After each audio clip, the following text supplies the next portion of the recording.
Good day, all creatures of wide exchange ratings, and welcome back to the Kingdom of Aldana, where hopefully something fun is gonna happen this week. So, previously, the Hero Stones have argued some more about their future plans, if they should inform Anna or not. They argued with Anna about what they should do and what's up with Xanobi and everybody else of Zardos' family. Anna has ordered the party to split, with Leos coming along with her, while the rest of the Hairstones were supposed to to guard Zardos somewhere safe for the rest of the trip. Obviously, Hairstones ignored the orders completely and came along anyway secretly.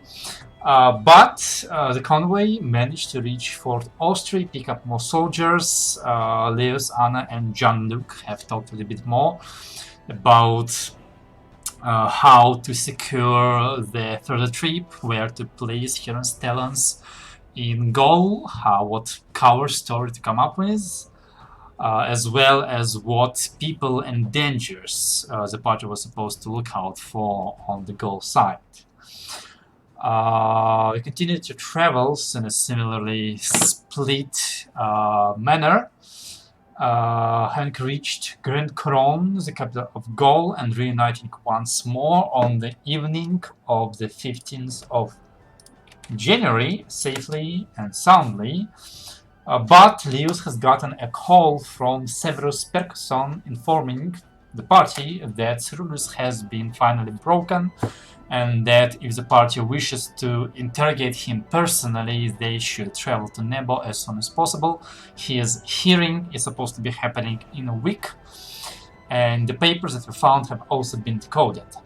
The Heronstans have decided to split once again, with Leo staying behind to assist Anna and fulfill the duty of Heronstans in Gaul, while the rest of the party planned to take a quick round trip to Nebo to talk to Cyrillus, read the documents, and hopefully come back before anything bad happens.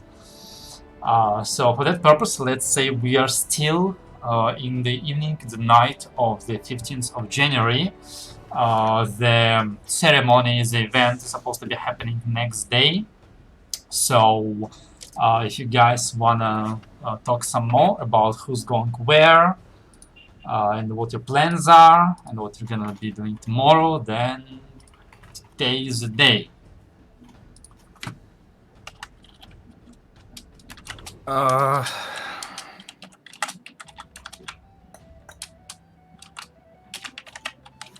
Yeah, there is one thing that I want to ask everyone.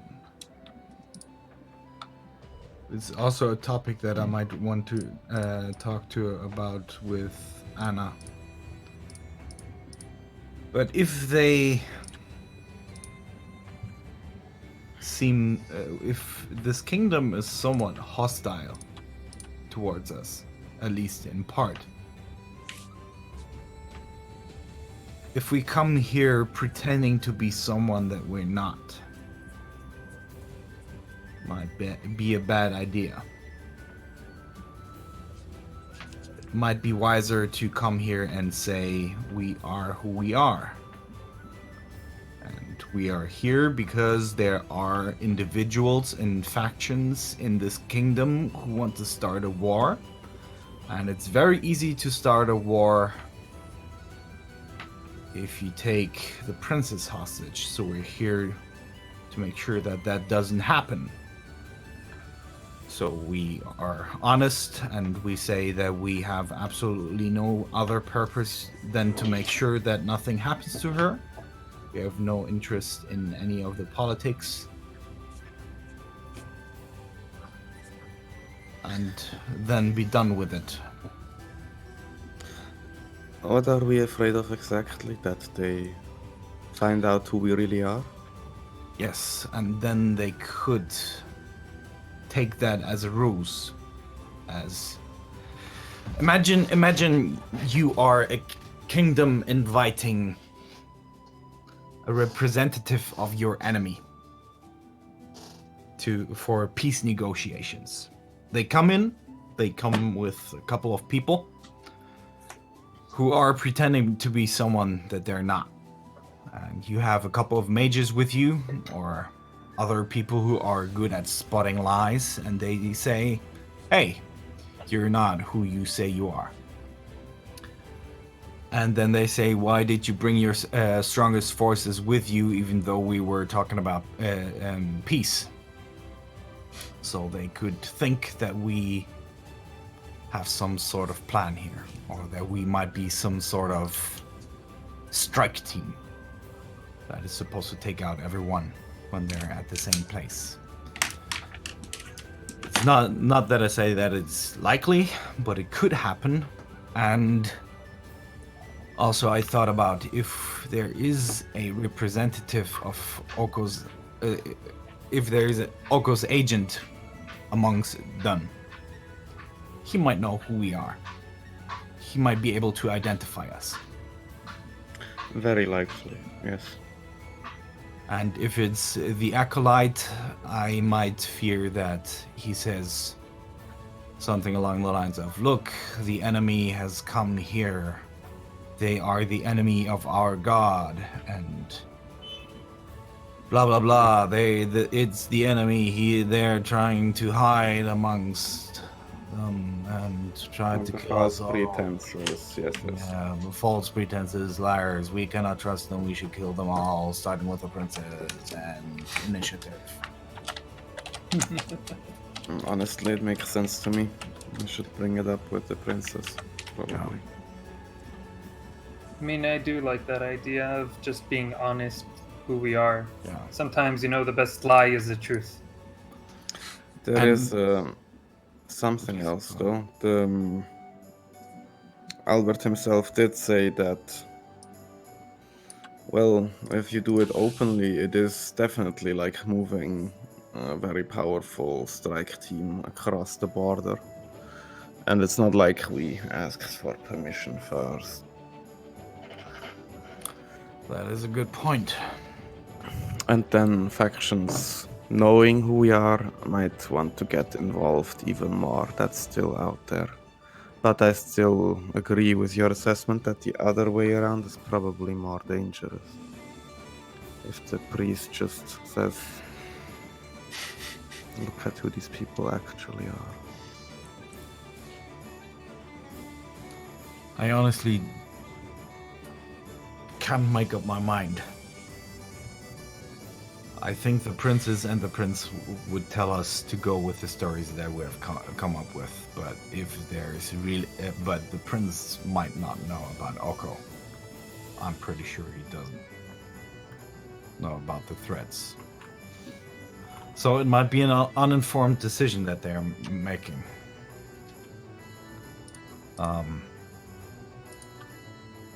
Should have thought about this a bit sooner, but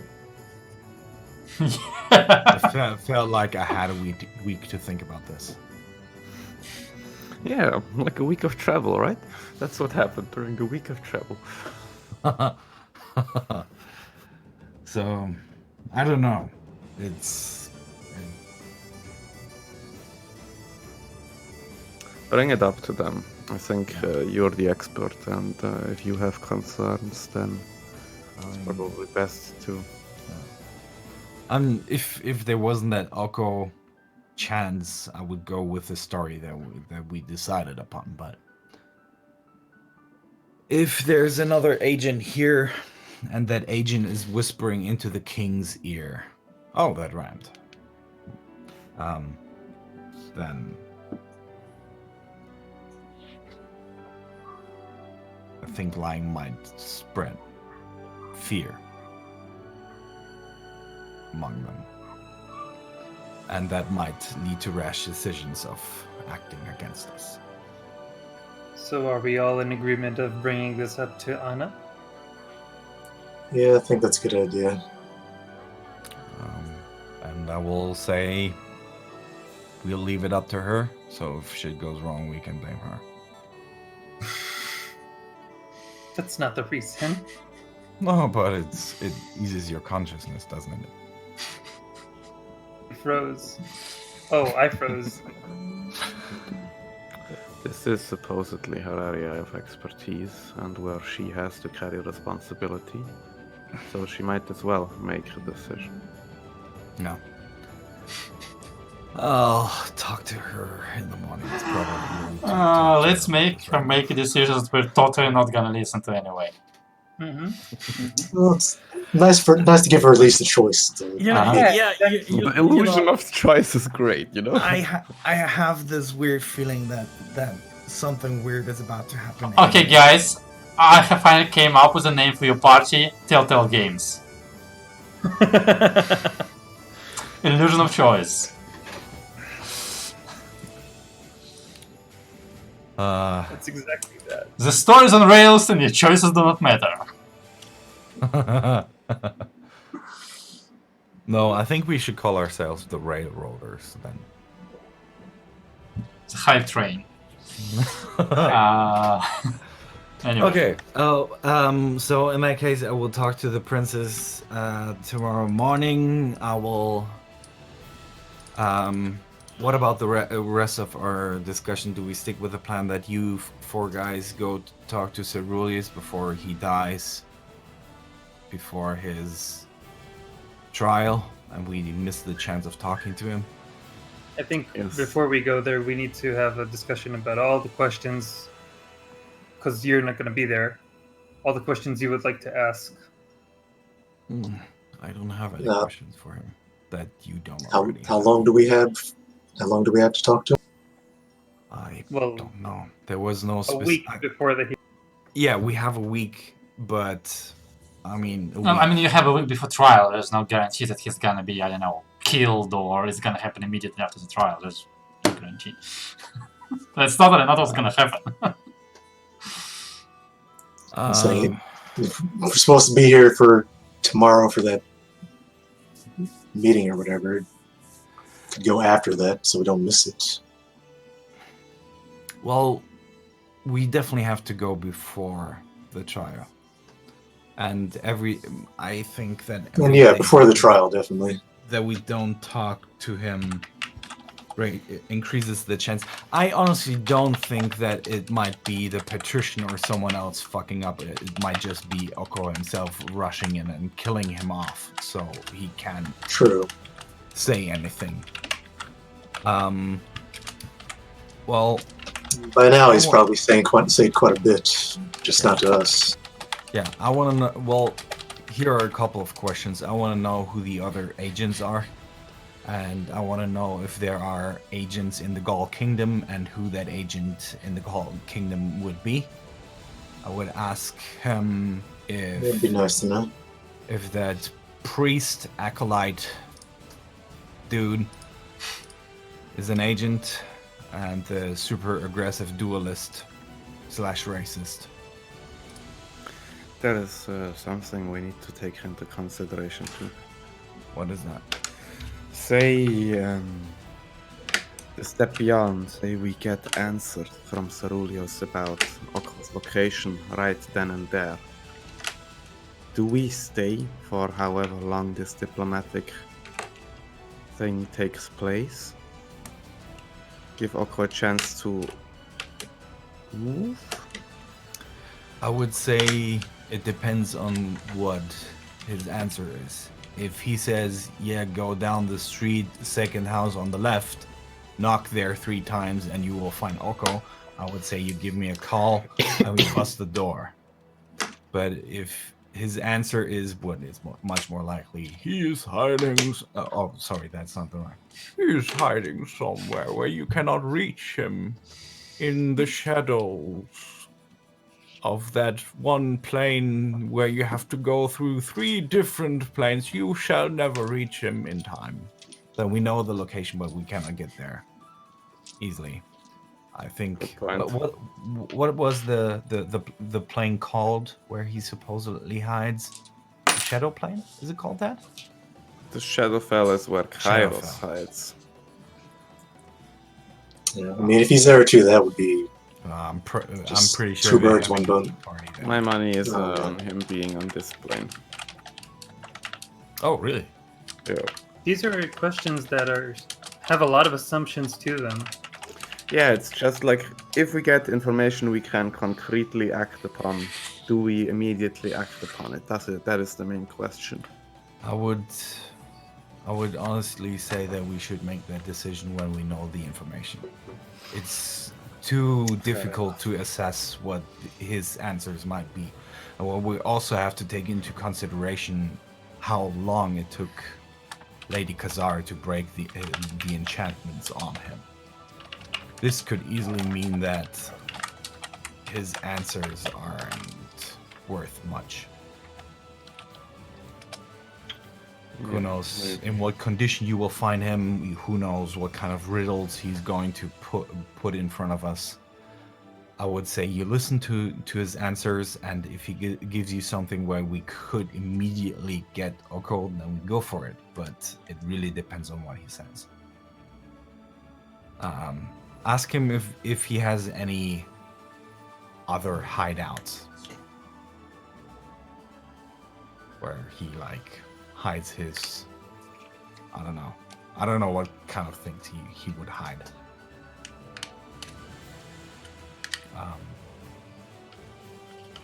What is the mark? What is it going to achieve? Where are the next attacks going to be? How can we reach Kairos? Is there any? Where's Oko? No, is Oko the one-eyed god? Or what's the connection there? Oh, I never actually thought about them being two different beings. Well, there's a thing. There's. Go ahead. Yeah, just asking for any information he has on Oko in general. There was one other question that I have. Let me check. I have to log into my notes.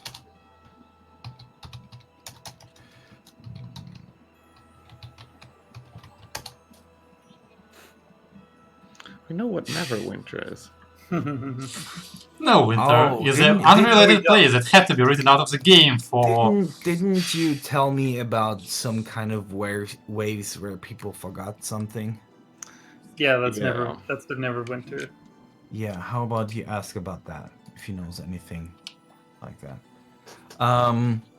So just ask him if he knows a certain acolyte, Galen Coccinius, or Again? Coccinius.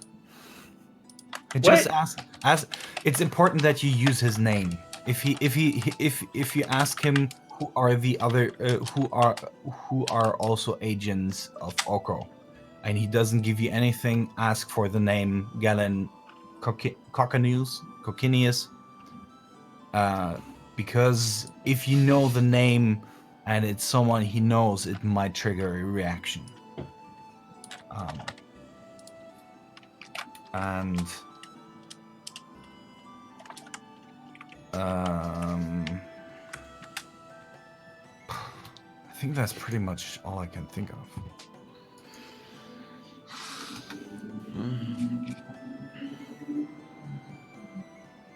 Sounds like a good list of questions to start with. Also, we could probably ask Patrician what they've found out. Yeah. What kind? Oh, Mr. Perkison said that we should take a look at the plans. Unfortunately, due to my impatience, they have been severely damaged and they couldn't read everything. But maybe we have some hints. Maybe there's something like start a war between Gaul and Aldana. That might be a good hint. That would be a great hint, yeah. Yeah. Oh, the other dude that we is Gaston Béranger.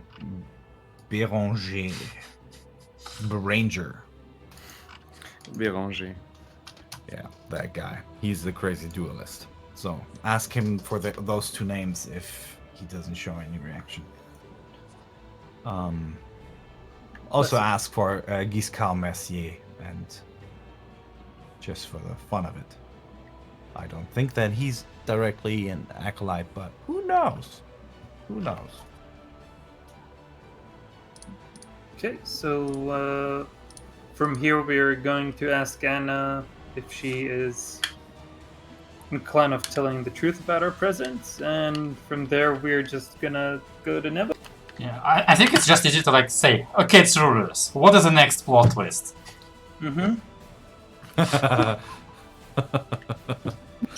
It'd save a lot of time.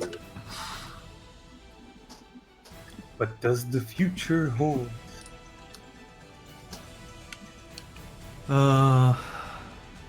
Yeah, I will keep you updated on whatever Anna says. Sorry, it's in the middle of the night. I'll send you a message, and I will stick to Rubius. So if you need to contact me, contact him. Sounds like a plan.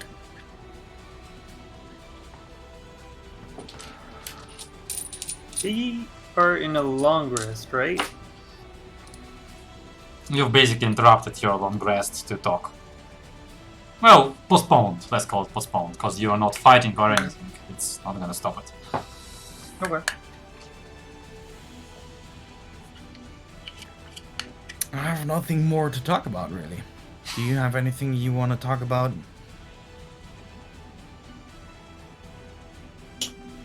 Well, all right then. I think it's time that we all go to sleep. Rest up, Good night. Alright. and then fist Ceruleus tomorrow. Good night. Good night, Leos. So y'all go back to your beds. I moonwalk out the door. You take a long rest. You wake up.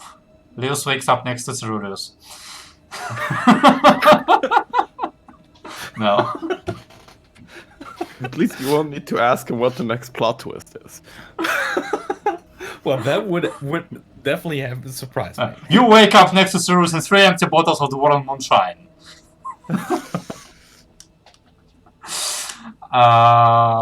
Okay, and in that case, you wake up next day on the 16th in appropriately early hour.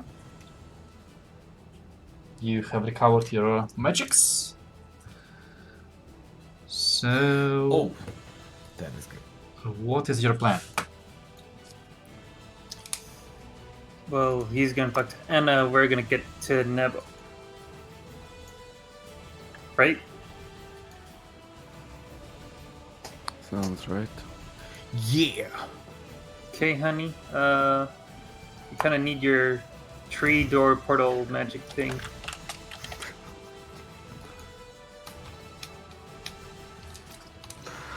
Honey?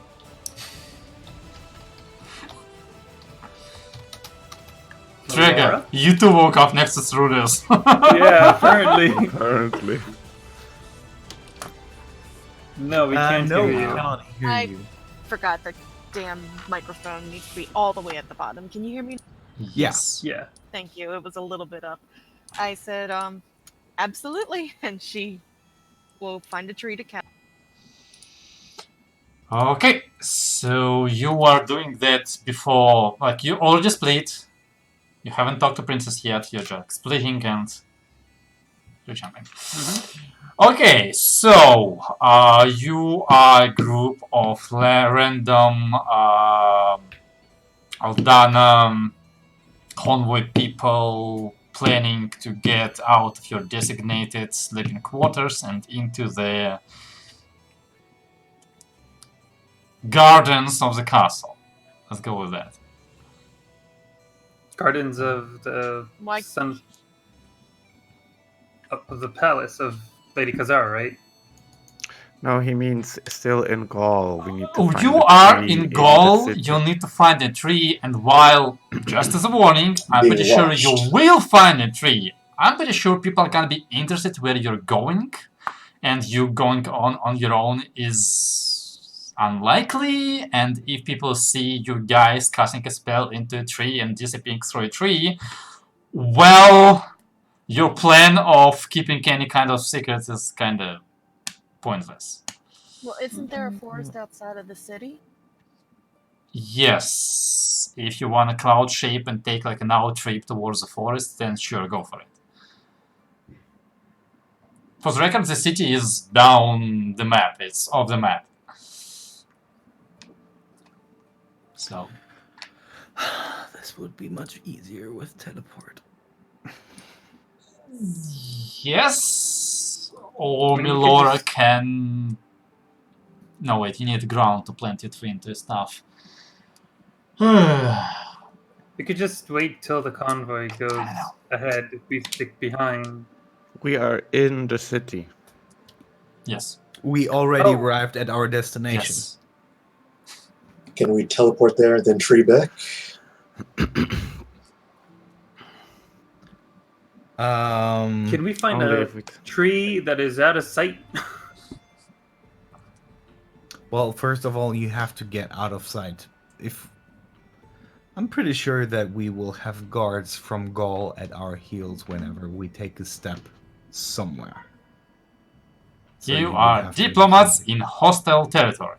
Let's call it that way. So how about we go with the Anna thing first and we wait for the other Yeah. part? it. Yeah. Okay. I see that Selim's hating me already. Good. No, Good, it's also Anakin. just super Good. tired. Okay, so what's the new plan? Yeah, let's go to Anna first and say that that I want to discuss something with her, or we rather. Okay, yeah, sure. You skedaddle out of your rooms and you move towards where Anna's room is. Guards over there, thankfully, do know you, so they inform the people inside of your arrival. And in a bit of time, the door is opened by Anna's half-elven maid, and you are allowed into her personal quarters, which are much bigger than your personal quarters, and obviously have a separate room where you can sit down and talk. Also possibly have breakfast. I'm pretty sure you haven't had breakfast in multiple days. Oh yeah. Well, in that case, if there's breakfast, I will take a bit of breakfast. So, Princess Anna, there's something that I want to that we felt like we should discuss.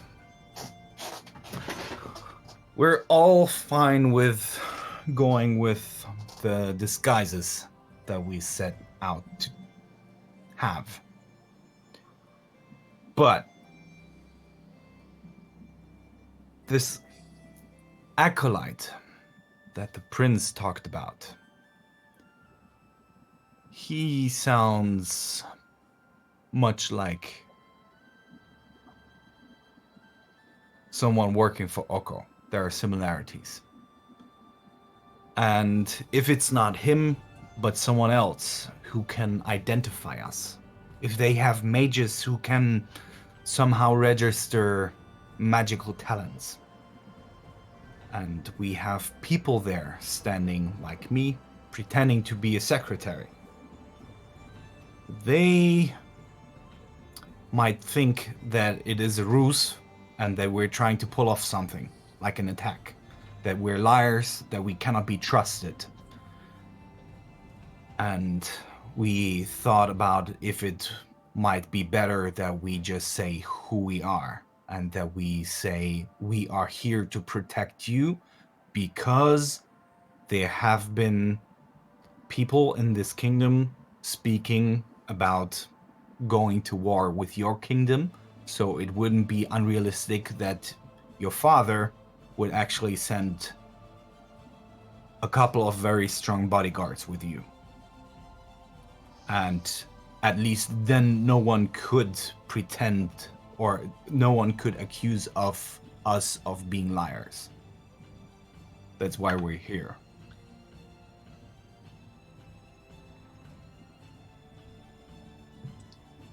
There is one correct thing in your assessment, Leos, is that you have been out of the political scene for far too long.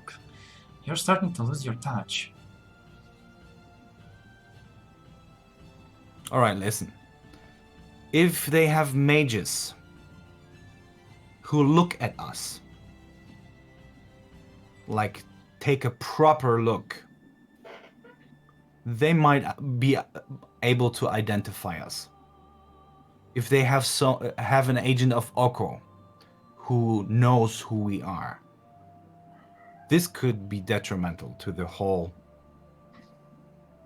operation, to the whole mission. Look, to begin with, your presence was undesirable, and I did not want you here for exactly the reasons you're stating. Secondly, yes, we are liars and we should not be trusted. They too are liars and should not be trusted. This is the foundation of a relationship going forward. Do you think they do not have the whole castle surrounded by their most powerful mages, expecting that this is the reason we plan to nuke it to ground?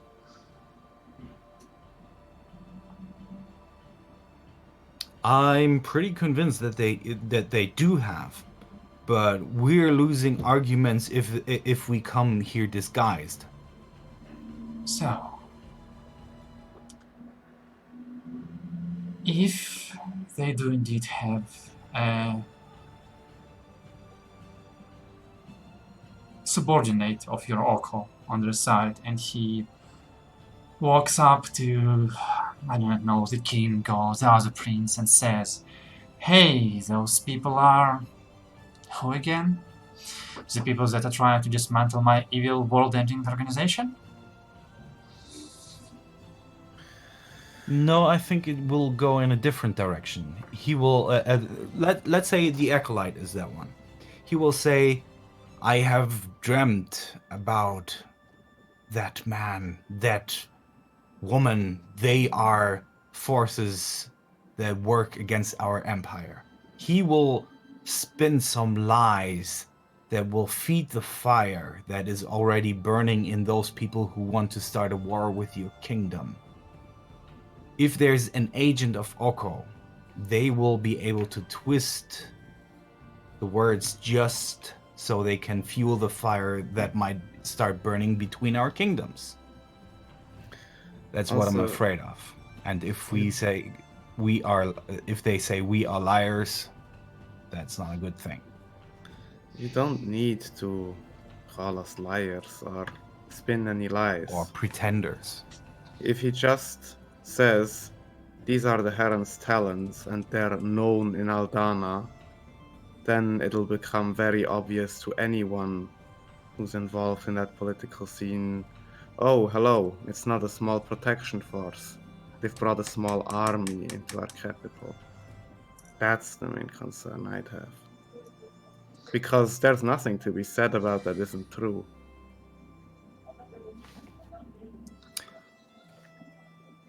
We'll leave it up to you. If they wish to start a war, they do not need your presence here to come up with prophecies or lies or dreams. This mission is not to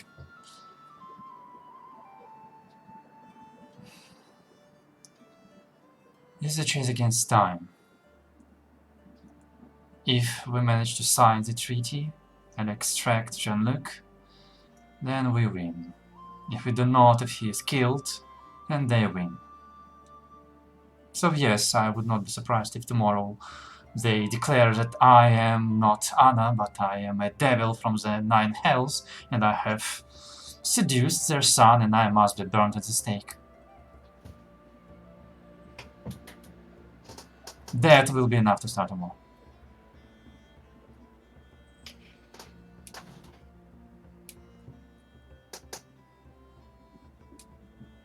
Well, your decision. We will follow your lead. I just wanted to raise this concern that we have, and if you think we might be better off with the ruse, we'll go for it. Is it the same decision you want me to make now that you wanted me to make after the assault? Yes. Or are you actually going to listen to me this time? We're going to listen. Like you listened last time. I listened like the last time. And then you went against my direct orders and did what you wanted to anyway. Well, you wanted them to be here today, so they are here today. I'm not really getting your point. Lewis, you do understand that what your friends have committed was technically treason. I'm not threatening you. I'm just explaining what not a friend would consider your actions as. As such, I do not understand why you're talking to me about this if you do not intend to do what I ask you to do. If you do not even intend to do what I order you to do. There are reasons why I told Father not to inform you. Because I expected you to jump into the fire and serve as a fuel. I hope that you, at the very least, have control.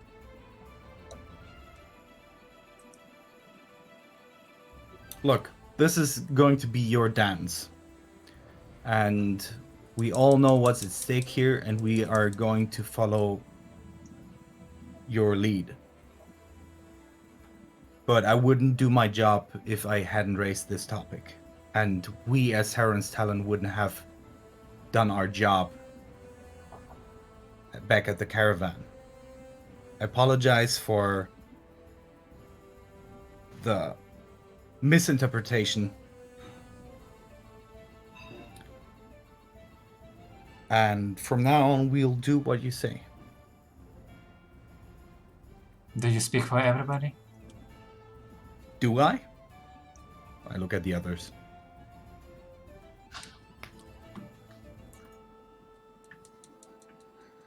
As far as I know. Yes.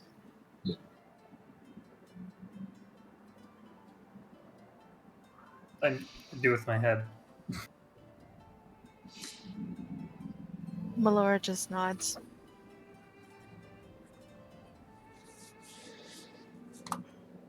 Revealing your true identities would be equal to ordering the whole of Aldana army into the Goland.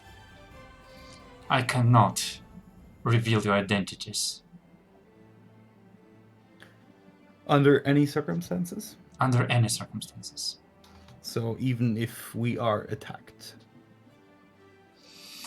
If we are attacked, then there is war already and it does not matter. Fair enough. I, however, can have you present under, to be fair, truthful identities. Aldous is a Viscount and you are a servant of my father. There is no problem for you to hire other people. And if other people believe you to be somebody else as well, well, so be it.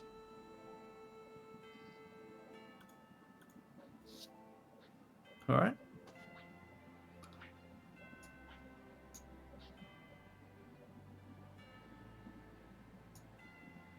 Well, I made my point. You made your decision. We follow your command. These guys will pop off for a minute or two. Got some other business to take care of, but once they're back, we'll follow you strictly to every single word that you say. Promise.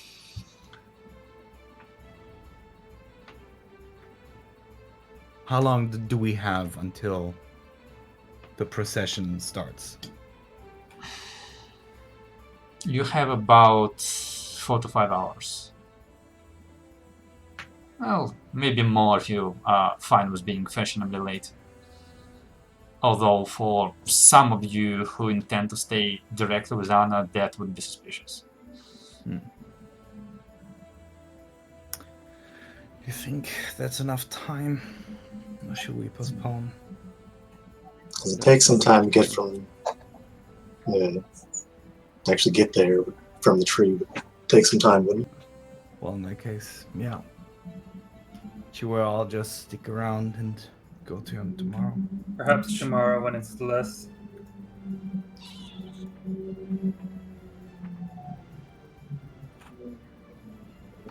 So tomorrow when it's less pressure.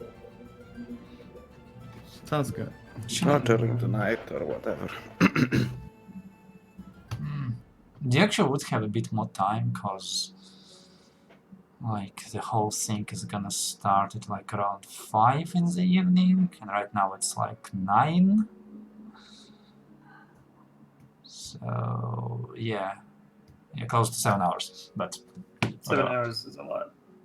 Up to you. Make a decision. 7 hours is a lot. Yeah, it could be enough. I mean, assuming that's what she If we're all thinks going, is, it's and fine. Otherwise, it isn't. I think. Do you want me to come with? You deserve to think hear as so. much as anyone. Teleport is invaluable. Do you want me to teleport us to City Khazar Circle. That's the safe way to get there. a warning. Teleporting back to goal will be problematic. Not if we take something from this place here.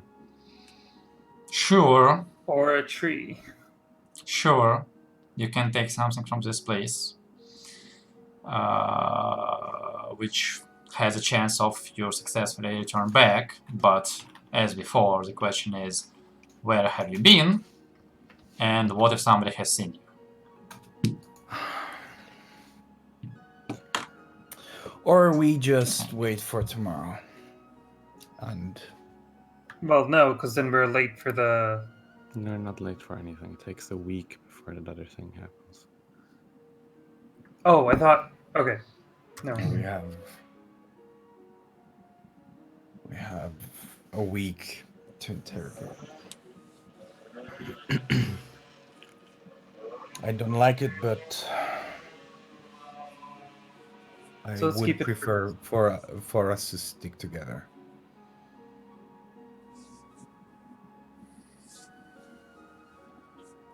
So either we all go today, or we all go tomorrow.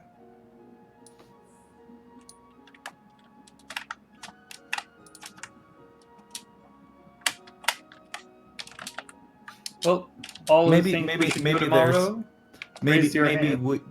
Maybe we will have war break out in the evening. I could teleport us to safety in Nibble, and then we can take us do everything on the same evening.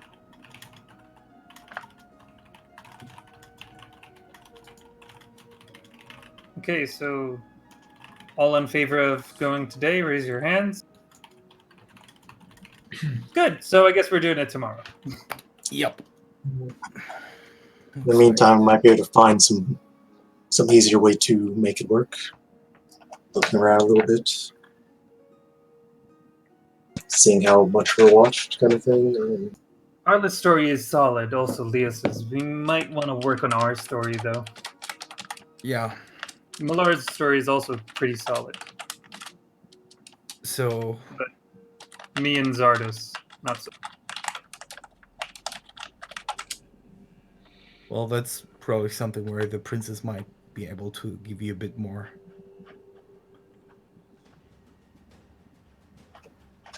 I mean, you know Nibble, right? You could you pretend to be some sort of I don't know, trade master or something? Or I'm pretty bad at pretending to be anything but myself. If I remind you, when we were on the way to the Minotaur, we all shut up. Except you guys. I prefer to be a part where it has the least amount of talking, and to be a merchant from Neverwell that just invites a lot of talking. a lot of opportunities for me to slip. I'm kind of in the same boat with him. The less talking I do, the better.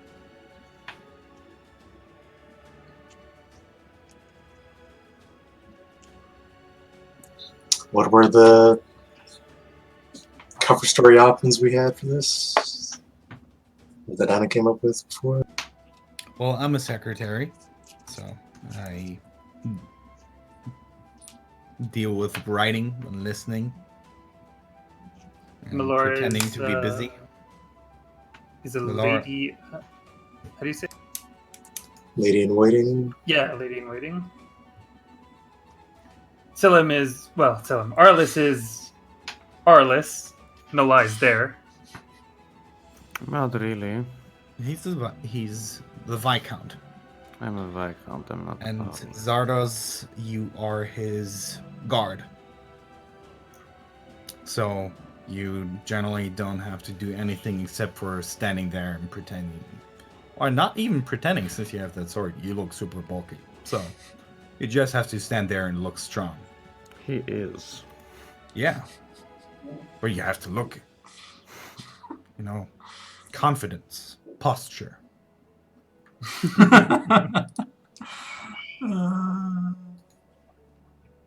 That is extremely accurate. That's exactly vampire looking Oh, yeah. 27. Yeah, by the way, here's my rapier. Take that.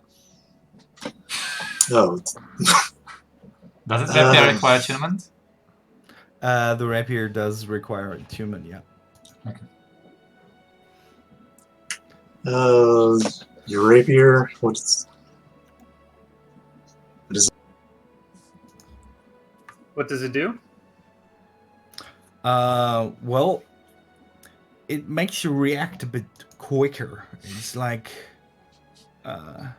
whenever there's danger, it sends you a warning. It's like you can't be surprised except when you're incapacitated. And so no one can within 30 feet of you. And whenever you have to take the initiative, you gain a certain advantage. That was exactly what I wanted to say.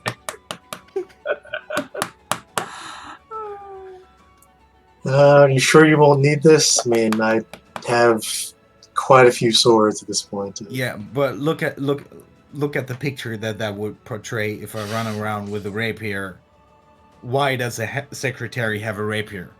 That doesn't make sense. It's not like I can use it as a feather to write things. You wanna put it in the bag of holding? Oh yeah. I mean, if you, I wanted to offer you just in case you have a duel. You can stab quicker. Oh, yeah, guy challenging people. What happens if we get in a fight with that guy? You kill him. Yeah, Sounds easy. it's not going to be a problem. He would Don't do the worry. same with you based on what the prince told you, so you go for it. And if it starts going south, We join the duel. no. That's not a duel then. There are many inconspicuous ways to influence the duel, and I possess quite a few of them. Suddenly, without anybody saying a word, the guy disintegrates.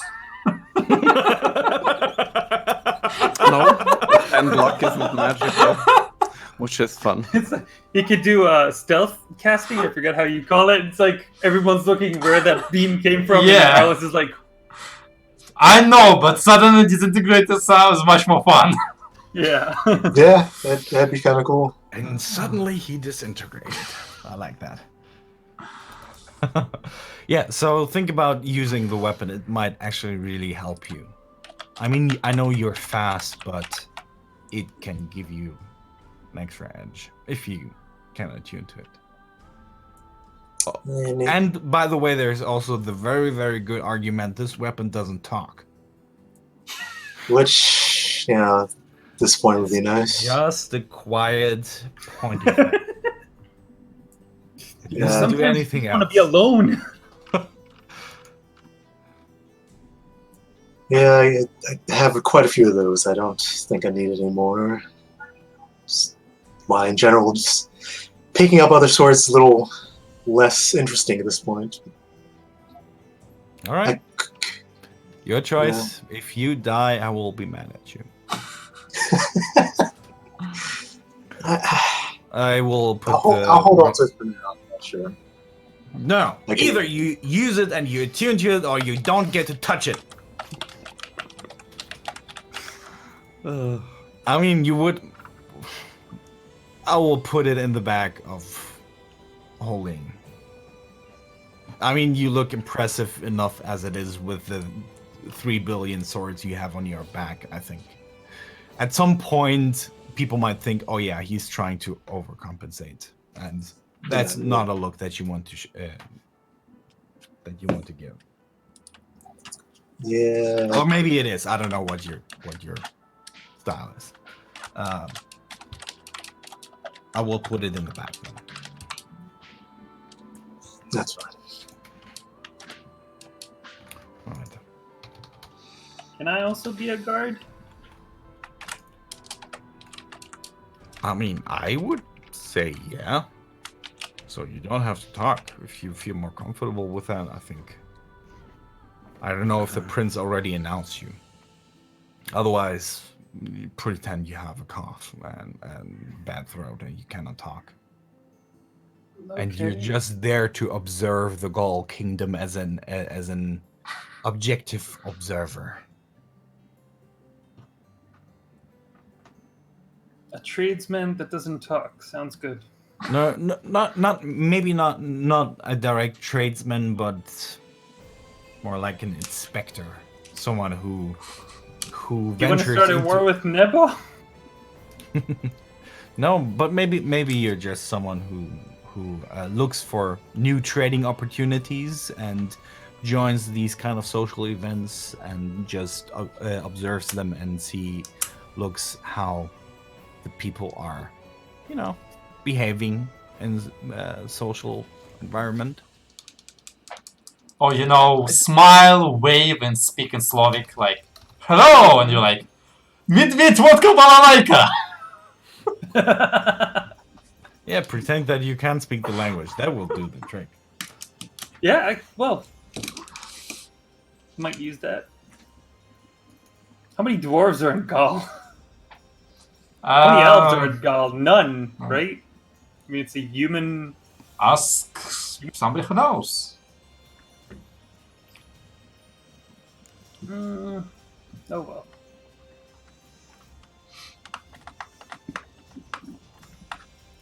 Would two guards would seem too much for a Viscount, right? It's less about too much, and what about if he's already announced you as someone from Nebo? Yeah. Okay, fine, I'll go ask. If that's the case, you can easily join as a guard. Talk to the princess. He will figure it out. I don't think that she would like to listen to me today too much. And we're still in the room with her, or did we leave? I presume we left. Yeah, I thought we left. She's there all this time.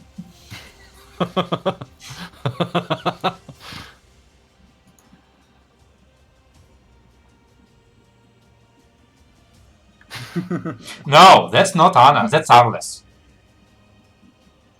No. Both. Do I need to talk to the princess or the prince?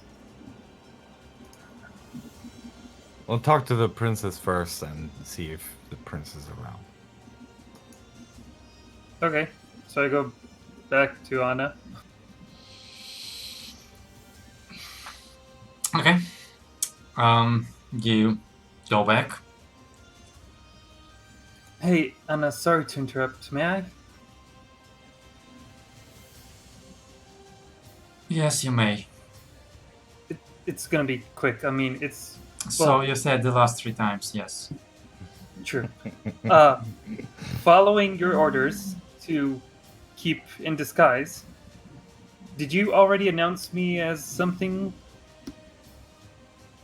No. Or Most of you do not need to be announced. Servants are servants. okay. Do you have any good ideas of what should I be? Could I be just a guard for the Viscount? You're dressed too well for a guard. A Well, knight in your army? yeah, you'll need to warn Zardos as well. You won't be walking into the event wearing armor. So you'll need to ditch that somewhere. And your spear is way too big. Can you carry sword or... Yeah, I can carry a sword. How about a shield? Can I take that? Seriously? I don't know. Okay. I'm sure Okay. you had those uniforms my father made for you. Yeah, I do. Wear that.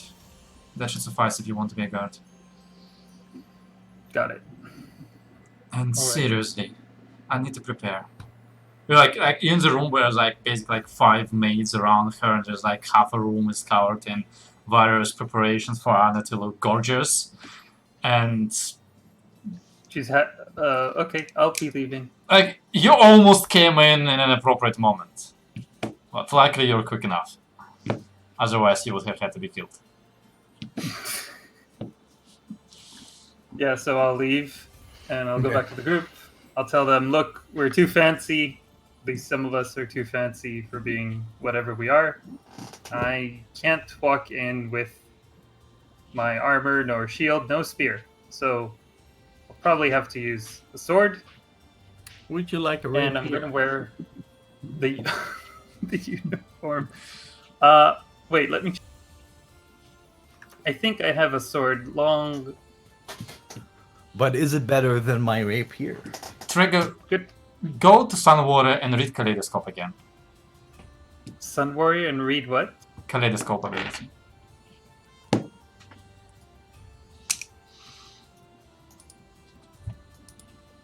Kaleidoscope.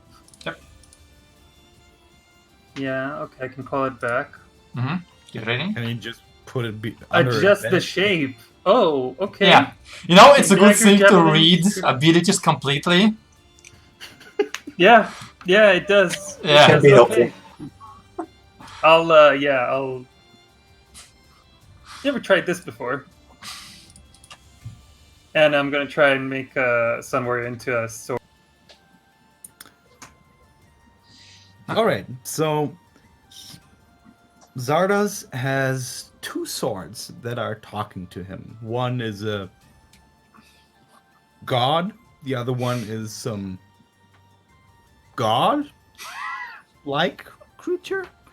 You have a sword that changes shapes. Apparently I have a weapon that I'm not really And all knowing of all I- of its capabilities. no, this is not about you, this is about me. I have a rapier that just tells me, hey, something is going to happen. React. Have you tried talking to it? Because that's all it took for me to start. Just didn't Yes, I say a did. word till I gave it a shot. Yes, I did. I was jealous. Okay. I feel inadequately equipped.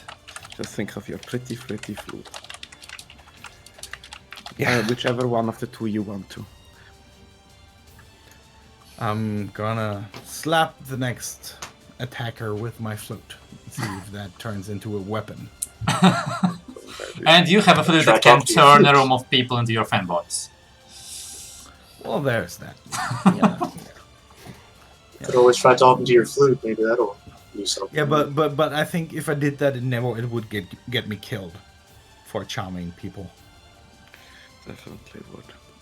You can rename your flute as kindness and kill people with it.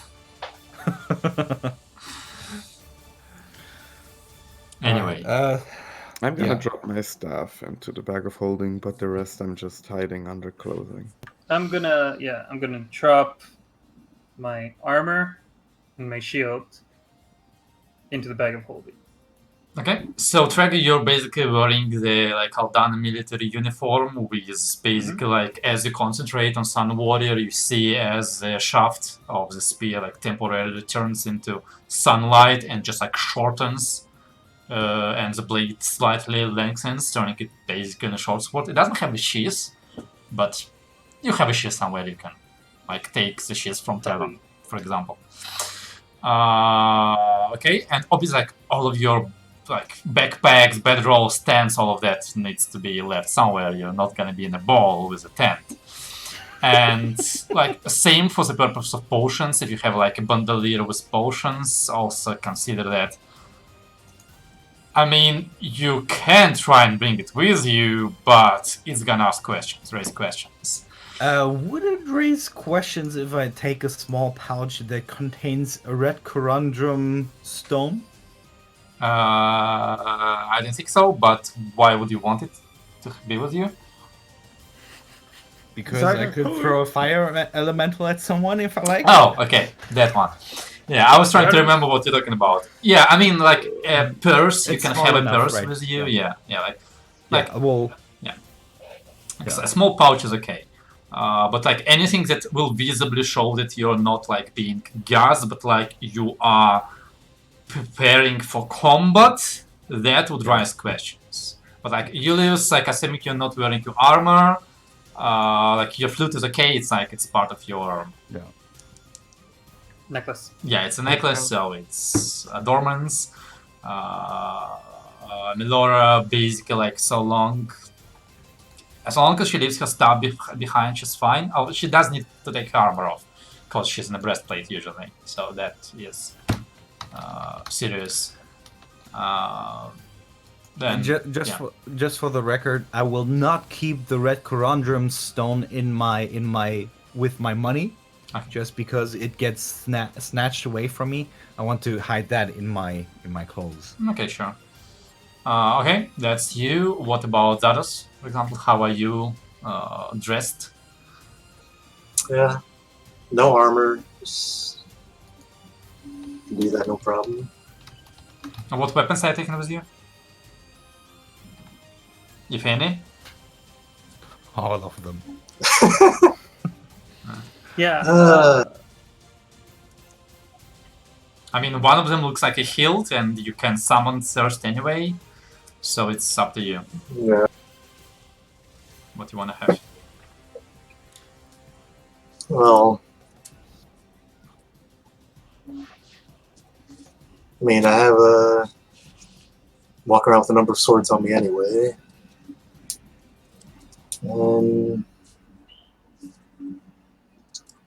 Yeah, I'll just have two for now. Which ones are you having on you? Thirst and Scimitar? I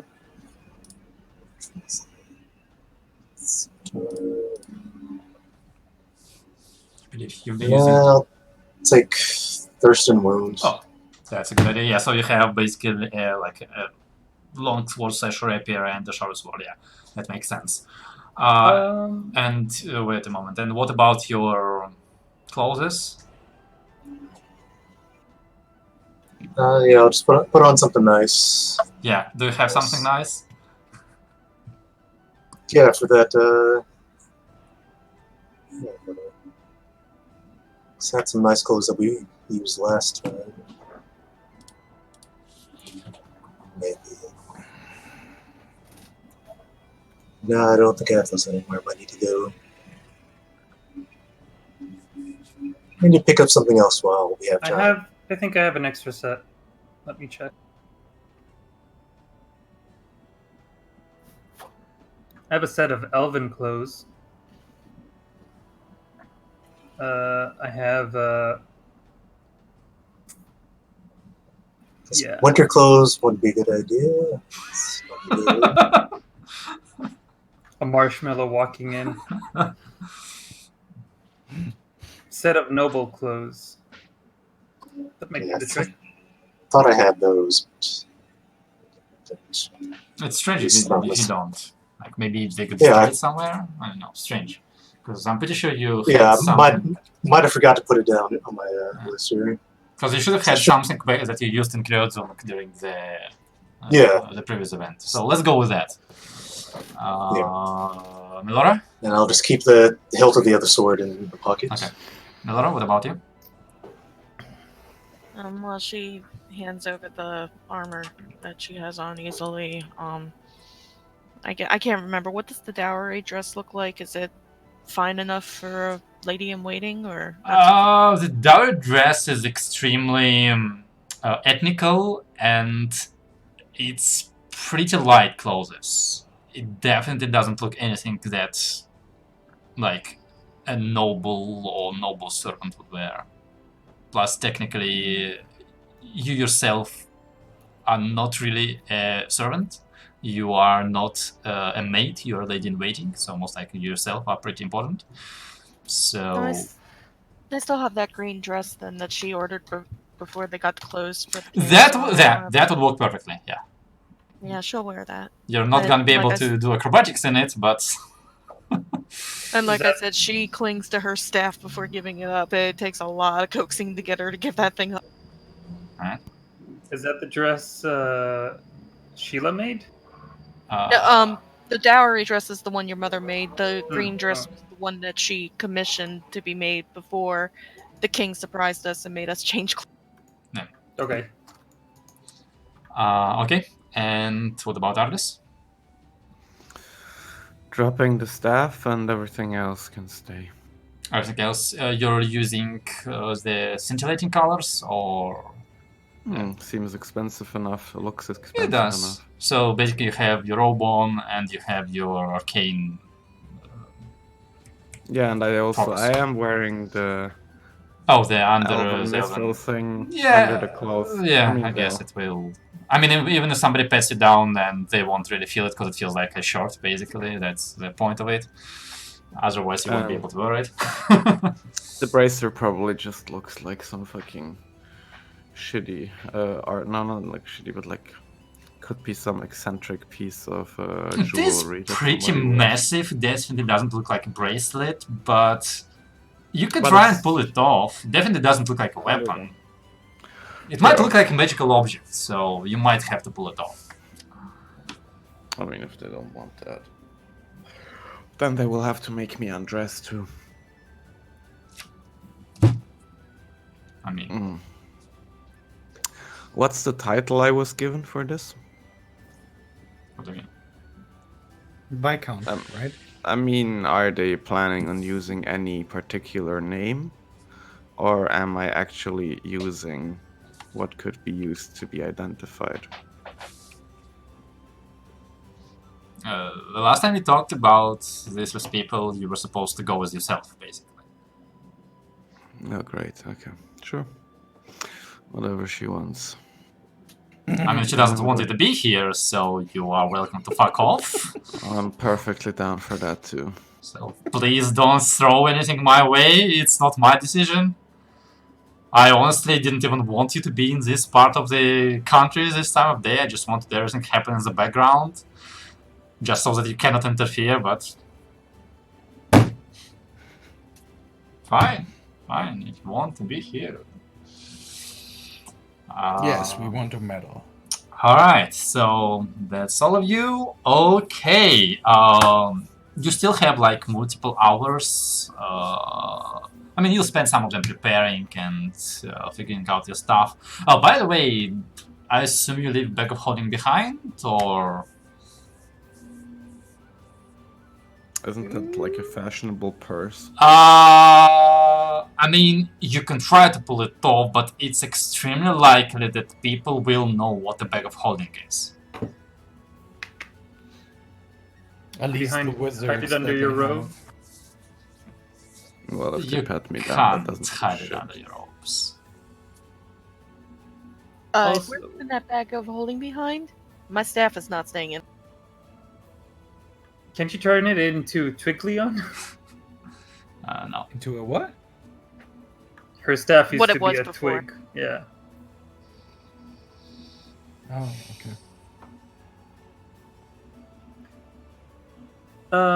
I don't know. While you think about Bag of Holding, I would probably, till the event, ask Zardas to help me a bit learn about how to maybe wield 2 swords in combat.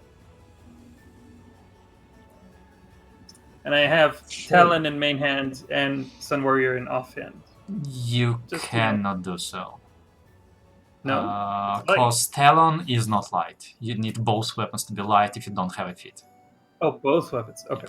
I mean, I thought you you can. Okay, let's put it this way. You can use them, but it means that you can't actually use them. You either use one or the other. You cannot attack with both. Okay. But you can hold them for. No, so never mind. Like you could use Talon as a short sword and another short sword. So you can borrow. I think Scimitar is light, if I remember correctly. You can borrow Scimitar of Zardos if you want to, but.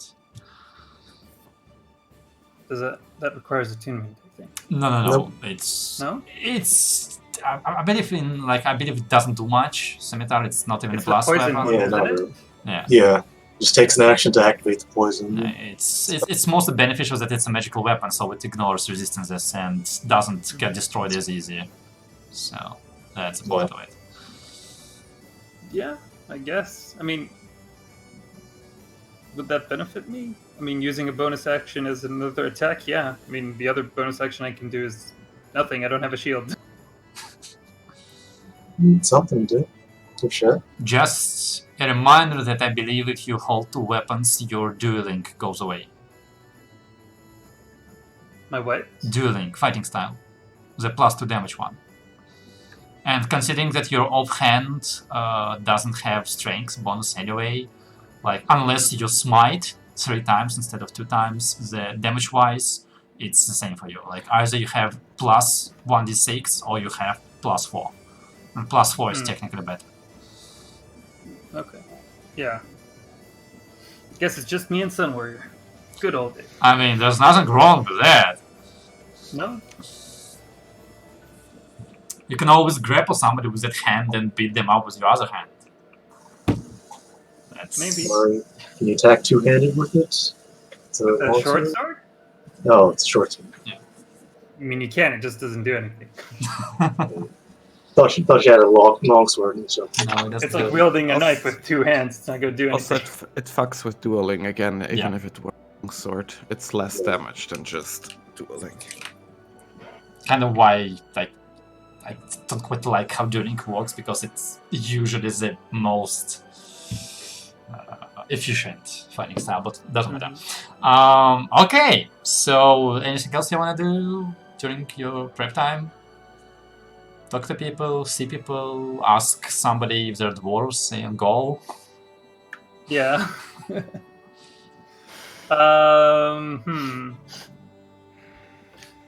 Who should I ask? Who are around us? Like, in the premise? Around you, there are mostly just other people from Gaul. You are basically segregated into your specific quarters. Most of the soldiers are stationed outside of the castle. So mostly some soldiers, maids, servants, those kind of people. No, that's a maid. Like, excuse me. All people are from Aldana. Yeah. Oh. All people from that. Okay. Yes. So I need to go outside. You need to go outside of your compound. Which is, I mean, I'm not stopping you. No, I'll be fine at being just a guard.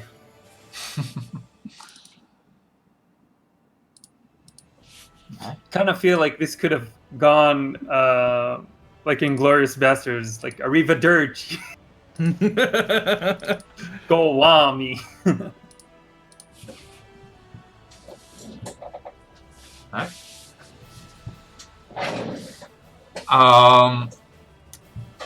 Laura, do you have any intentions to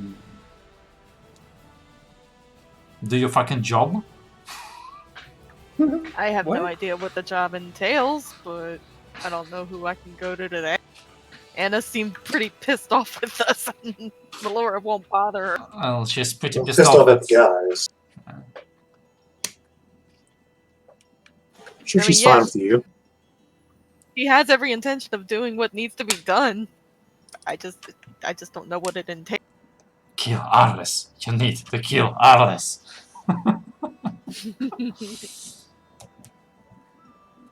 I mean, technically, if you are going as her handmaiden, you need to, at some point, be next to her.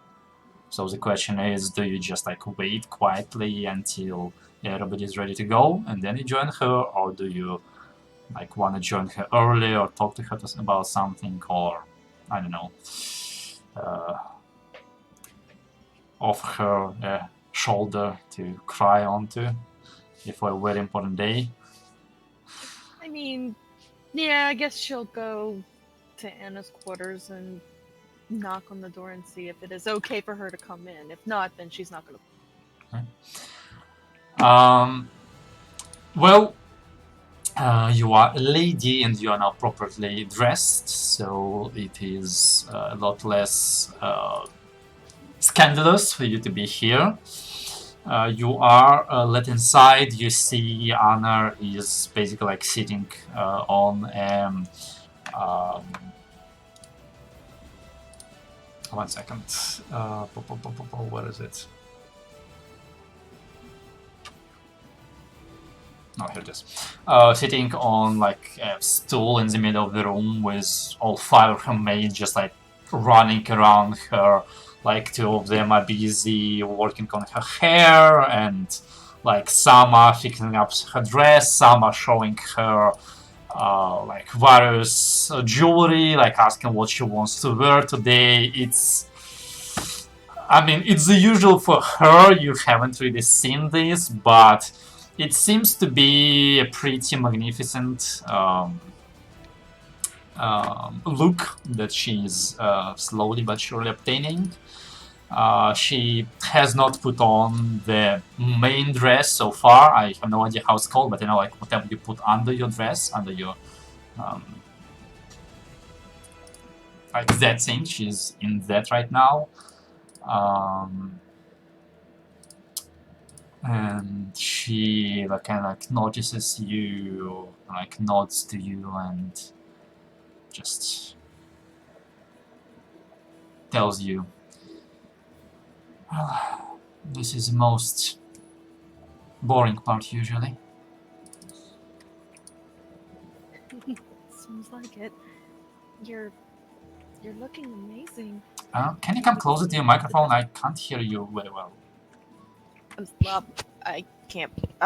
Is this a little better? A lot better. Yes. Okay, sorry. No problem. She just smiles, a little sheepishly, and she's like, your look is coming along beautifully, Anna. You're gonna look gorgeous." She kind of like moves her head a little bit, and then one of the maids kind of returns it to the previous position so that she can properly do her hair. And she's like, "That is part of my job, yes, to look beautiful."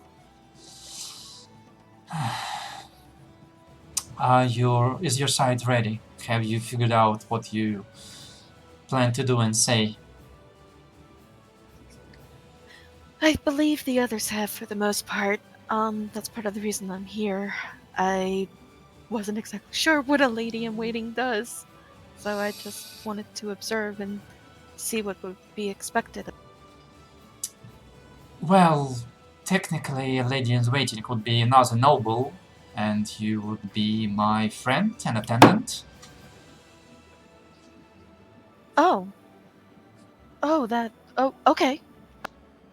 Can you That be my sounds easy. friend?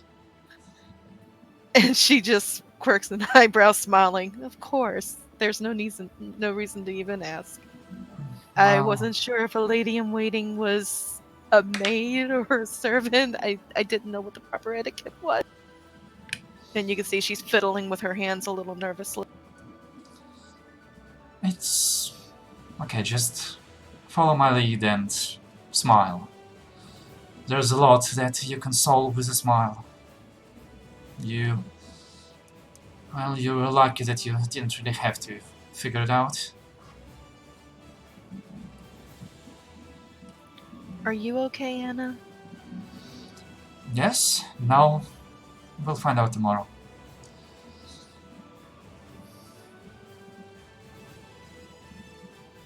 I think you'll be just fine. And she offers her hand out to squeeze hers gently. I think everything's gonna be alright. You're doing an amazing. No, I'm not worried about me. I'm worried about the others. Yeah, tomorrow might be interesting, but please believe me, they're gonna do everything in their power to follow what you. Well, that's the problem. I'm not sure I can believe in that anymore. I know that they mean well. I just don't think they see the whole picture.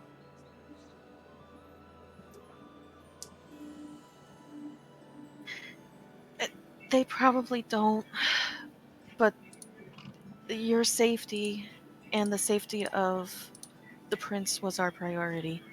That was why we all acted the way we did to try and protect you both at the camp. It's really a messy situation. It is, but the problem is it is not my safety and the safety of the prince. It is the safety of the prince and my safety. Right. I hope I'm I afraid can trust you to remember what is most important.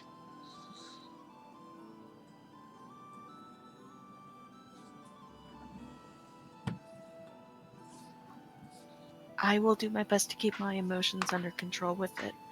Honestly, I can't speak for the others. I can only speak for myself. Yes, others. You are my friend. Your safety is priority for me as a personal safety. But I know, I but will. it is not supposed to be it. So full of yourself. I'm not doing a very good job of not being angry, am I? No, you sounded very firm, and I think you got your point across.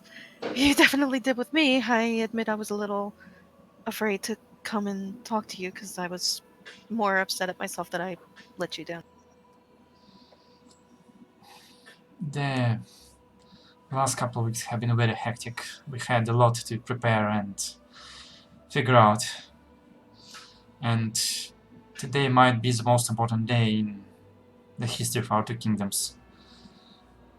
We've been at war for many centuries. There's a chance to stop it. There's a chance to make history. I cannot afford to fail it. I don't have the freedom to do that. And she nods.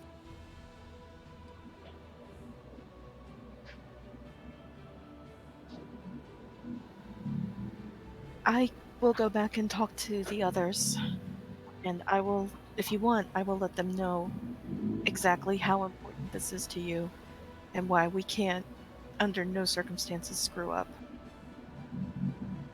I don't know if they will listen to me, but I can try and help you with this if you. Some of them will listen.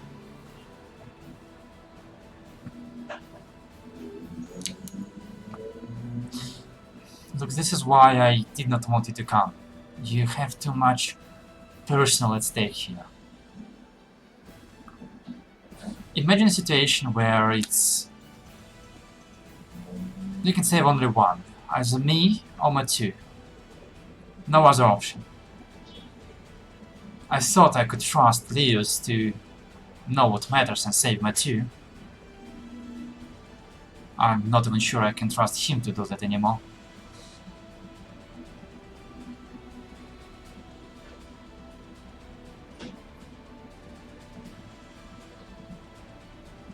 Maybe I'm not understanding, but why is your safety not important?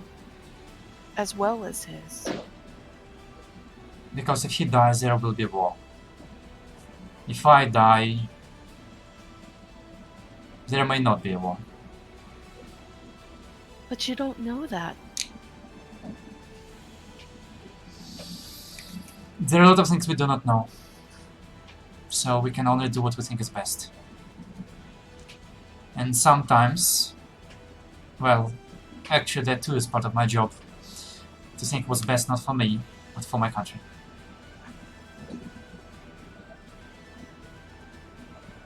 I do not have the freedom that your group has. I had a conversation about freedom with somebody recently. Or more like it was a letter for me.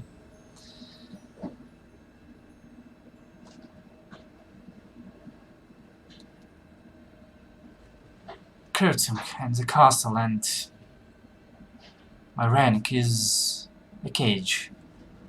It is a beautiful gilded cage. But the point is, my job is, this cage needs me. And I have no intentions to run away from my responsibilities. There's a lot I can do here. And, well, you know yourself that the hardest things are worth fighting for.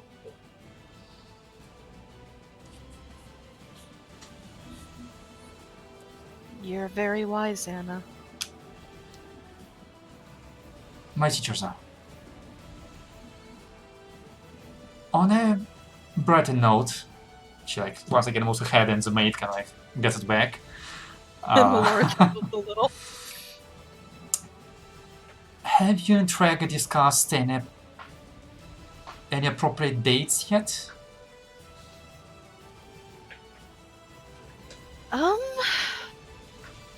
Well, given everything that's happened, not yet, but I know it's on his mind. It's definitely on mine. Once we actually get a breather, perhaps that will be our next topic of conversation. I have a good idea I have a good idea where you should do it. Oh, really? And she leans forward eagerly. Well, you haven't been in Crimson for a while, but you should go and see what your tree has done. Oh no! What has he done? It is quite natural, and I'm sure it will look wonderful in winter or in spring, but I think for you and Trager, you'd prefer that kind of temple rather than one made of stone and marble. That does sound wonderful. I can't wait to see it. Well, here's hoping. At this point, Anna's maid comes out with a dress, and one of the maids, like the head maid, the oldest one, says, Your Highness, we have prepared your dress. We had, how do you say it? What's the word in English when you tailor a dress to somebody? I guess you tailor it, right? Fit it? Yeah. Yeah, fit it. We've had a ring fitted for you, so it should be all good. And yeah, you see her personal maid kind of hold up a very big but beautiful, but the color gonna be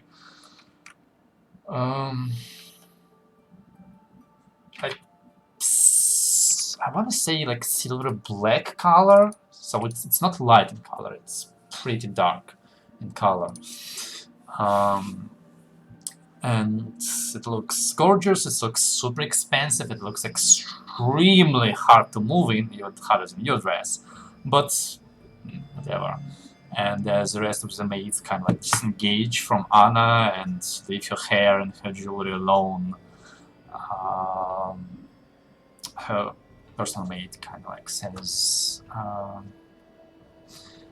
Your Highness, I need to help you with this, and kind of looks at you. And Dan says, yes.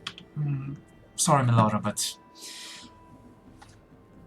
it is the rules. I cannot be seen by others while I'm being dressed, so I you get could it. wait It's a little okay. bit more. Sure. I'll step out of the room if you like, and I stand up. I'm gonna go talk to the guys anyway, and I'll be back short. And she smiles and walks.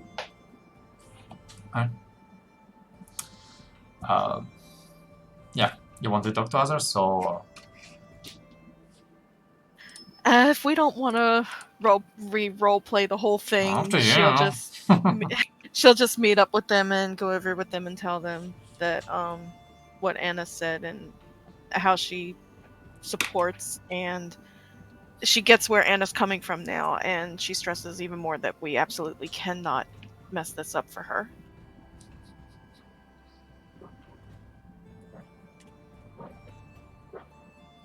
I'm just great at lying, you know. Look at all these people telling us to not screw up in every single corner.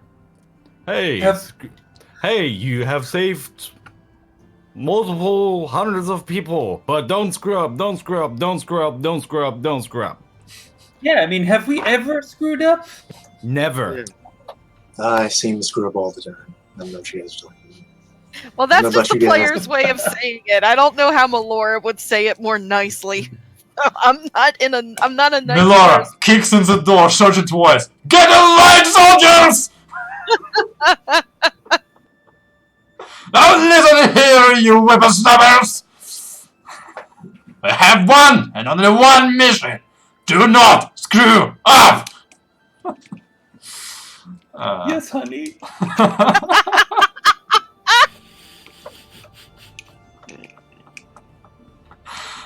But yeah, no, I'm sorry. I should have reworded that better. Melora wouldn't come in and say, "Don't, we can't screw up," but she I would don't know, I have. think that worked out so well, though.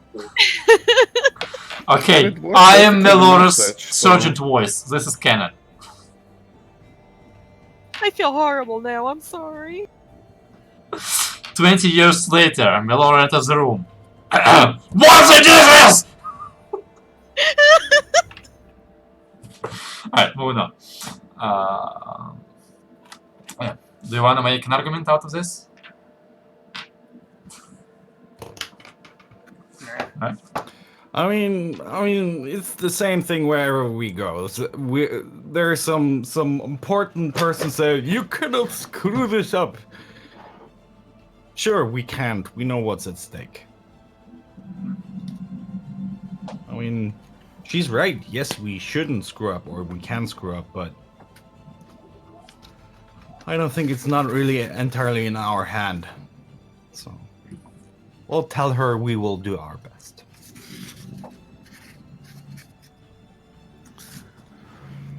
Sounds Especially reasonable. when it comes to killing Okos agents, but maybe not say that.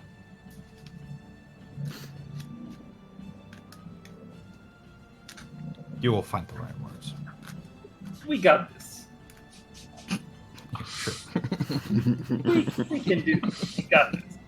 We've done harder things before. They do At not that got point- this. And at that point, they thought they had it, but they didn't.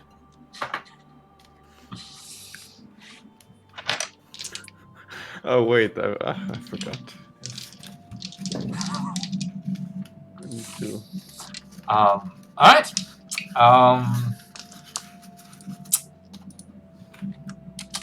Posted this picture in the other group already, but we lack this, you know?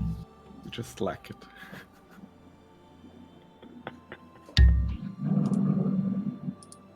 Oh, yeah. Come on, don't do this to me. Seriously? Okay, fine. Alright, yeah. Okay, so you finish putting your stuff on. So do you wanna try and take like potion bandolier or some backup holdings with you, or do you leave it behind? Because you haven't decided that. I'm not taking any potions. I have the potion fanny pack on me. The one from The Witcher. How many potions does it hold? I don't remember. Let me check. 6, I think, most likely. Potion fanny pack. Where's the description of it? Oh, you have an actual item. Yeah. Yes. I thought this was made up. No. He got it as like buy many healing potions from Alcahest in bulk, get a fanny pack for free. Oh yeah, I remember that.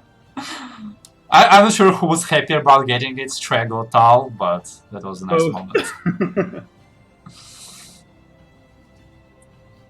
Yeah, it seems like 6, but I don't have Yeah, 6 six potions. I have less. And what about bag of holding? Oh, that is I important. think it's staying here. For all I know. But We she's can't. I If you can smuggle it, I don't give a shit. I can't smuggle it. If they pat us down and they recognize it, they will want to know what's in it, and well, that Weapons. sounds like A lot of weapons. a Occasionally lot of corpses. money. No corpses. No. she No. sighs anxiously. Oh, I get it. I just don't like it.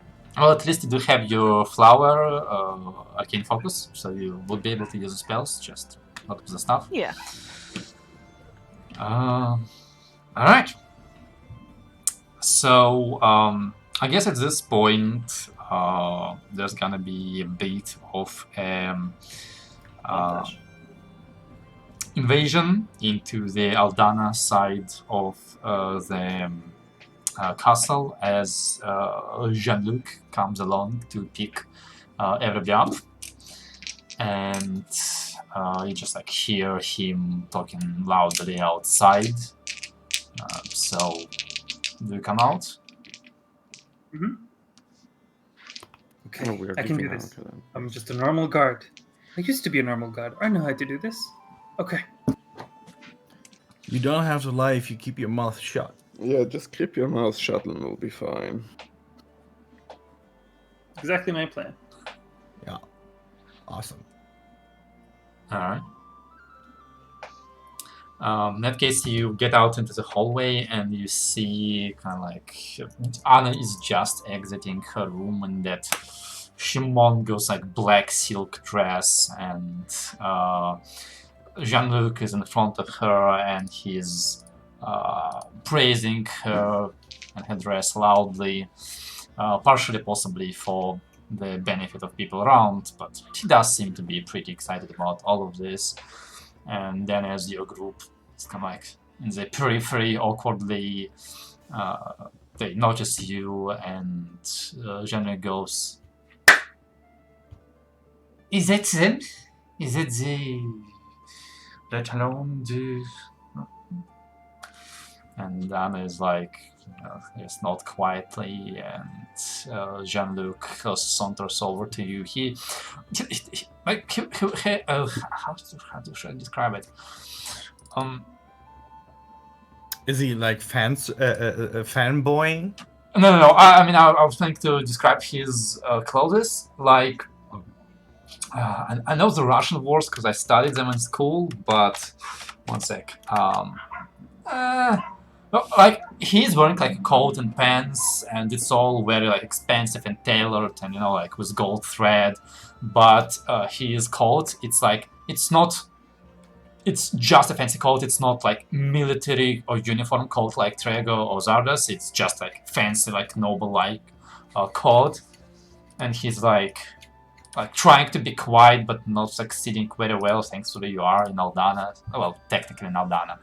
So he's like, "Oh, let alone du around. I have heard so many news about you. I am happy to finally meet you and thank you on behalf of myself and my kingdom for the assistance you have offered to moi and Anna during the terrible accident we have had during the night. I have heard many good things about the lot of you."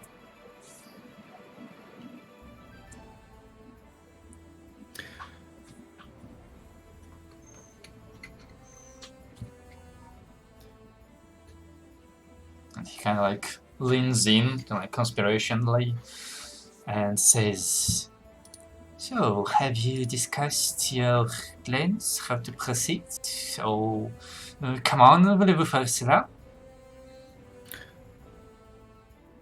Yes. Well, we're mostly here to be quiet Très bien, très bien. and observe and not try to get our attention. Again, anyone's attention for that matter. And I think everyone is. Ah oui. The attention of the others would be not to your benefit. But worry not, I am certain that the attentions of everybody will be on my wonderful fiancée and her lady in waiting. For as far as I can see, the most beautiful lady in this country and the second most beautiful lady in this country will be right next to each other. Melora just grins nervously. Well, come along. I am certain that everything would come. How do they say that in Aldana? Everything will go swimmingly. Oui? That sounds good. Very well. What's the mood like with the rest of your family?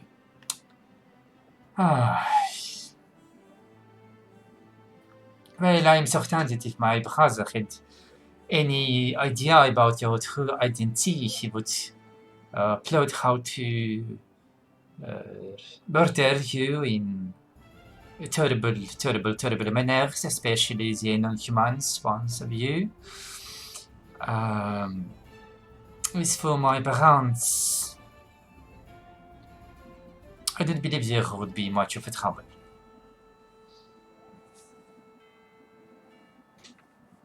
In any Okay. case, you should be possible to stay pretty far away from them. All right. Thank you, Your Highness. I'm looking forward to a positive outcome out of this event. So am I. He kind of like nods to you one last time, gives you a look, and returns back to Anna. They kind of like link hands, and the whole procession starts moving. This is the point where you, Melora, are supposed to fall in behind with Anna and kind of separate from your group. So is, I suppose, Leos, because I believe he's... Wait, are you playing role as Anna's secretary or Aris's? Anna, secretary. Okay, I'm sure it's gonna go well. In that case, you are supposed to join them as well, and I guess Aris stays behind with his two guards. No need for the air quotes. Pretty guarded. Okay. Well, so at this point, it is late enough that the candles are being lit. The sun is like basically setting right now. So you are brought through the opulent and wonderfully adorned hallways of the castle. There are multiple pieces of art and paintings depicting... You have no bloody idea who those people are, but judging by their clothes, you assume they are important. And finally, you are brought in. This feels more familiar to you in basically a series of rooms that have been opened up to make a pretty large area where you see other people gathering, other nobles. You see guards standing in certain points, watching over everybody. As you pass by, the guards still give you a like very serious look over, but since none of you ended up bringing in anything too suspicious with you, they don't have any reasons to stop you. So you pass along into the room. and there are already quite a lot of people. There's a hustle and bustle amongst the various noble and politicians and merchants of gold who have gathered here today. A lot of them are talking with the accents and dialects that make them pretty hard to understand, or completely not understandable, like similar to Slavic and Neba. But the main, like the center of this room, the thrones are currently unoccupied. Although Anna and Jean-Luc and their retinue start moving kind of like in that direction. One thing that immediately attracts your attention is the fact that on two sides of the main hall, which is the one you're in with the thrones, on both sides of the room, aside from the guards, each of the guards is holding a metal ring attached to a chain which goes up to a collar on the neck of an elven individual next to the guard. The individual seems to be dressed in pretty simple clothing. They are definitely elven in nature, high elven most likely, and wear, well, not wear, but and their eyes are kind of covered up with like blindfold of some kind. Nonetheless,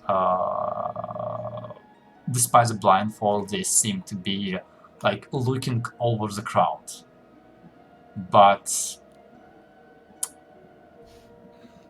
both elves, like one male, one female, are obviously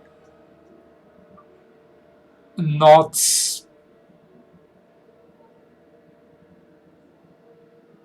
I lost my train of thoughts. Both elves are either slaves or something like that.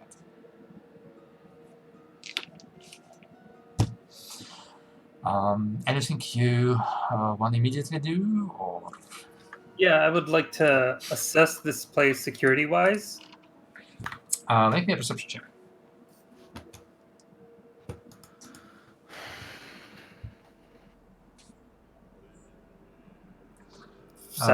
Seven. There are a lot of people, and the guards are not wearing like metal armor, but more like kind of like you. They're trying to be inconspicuous. So you saw that there were like at least 4 guards on the door you went past. You're pretty sure you saw like more guards standing next to other doors. There's no balcony, there are just like sets of windows, but you don't have enough time to calculate exact amount of guards before you're forced to push into the crowd, and like without any large weapons or armors, you don't have enough. It's just heads. Okay. There could be dozens of them and you wouldn't know. You could be surrounded by guards.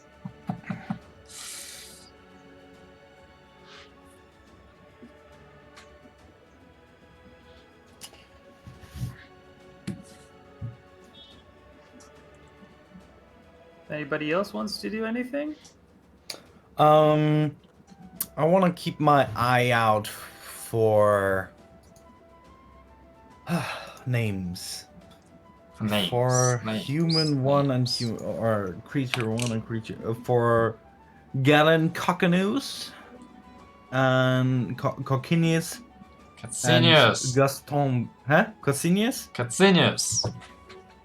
Okay, Cockanoos. Coccinius and Gaston Béranger. I want to see if there's like someone going through the people already challenging 2 duels and trying to murder them. Make me a perception check. Okay. Perception.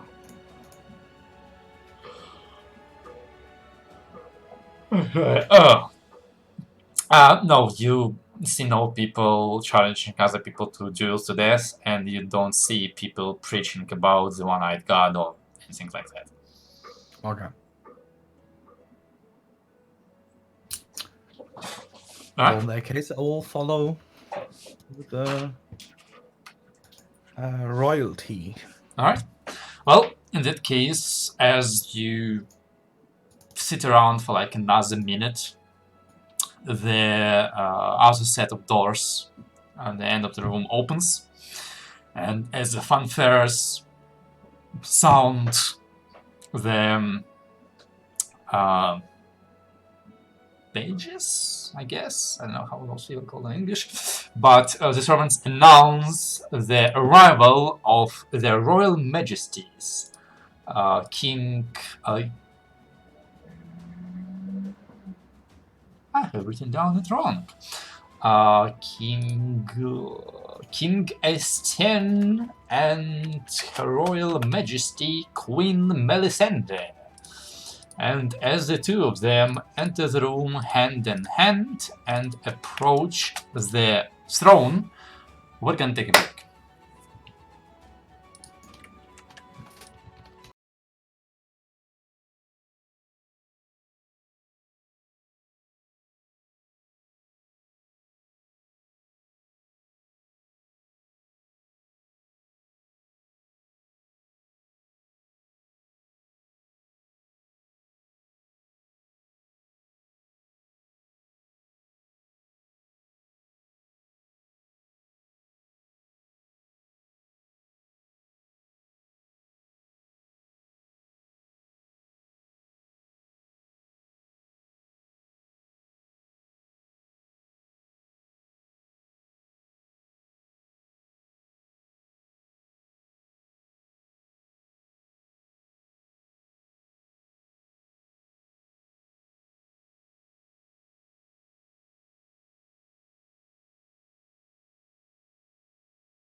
And we're back.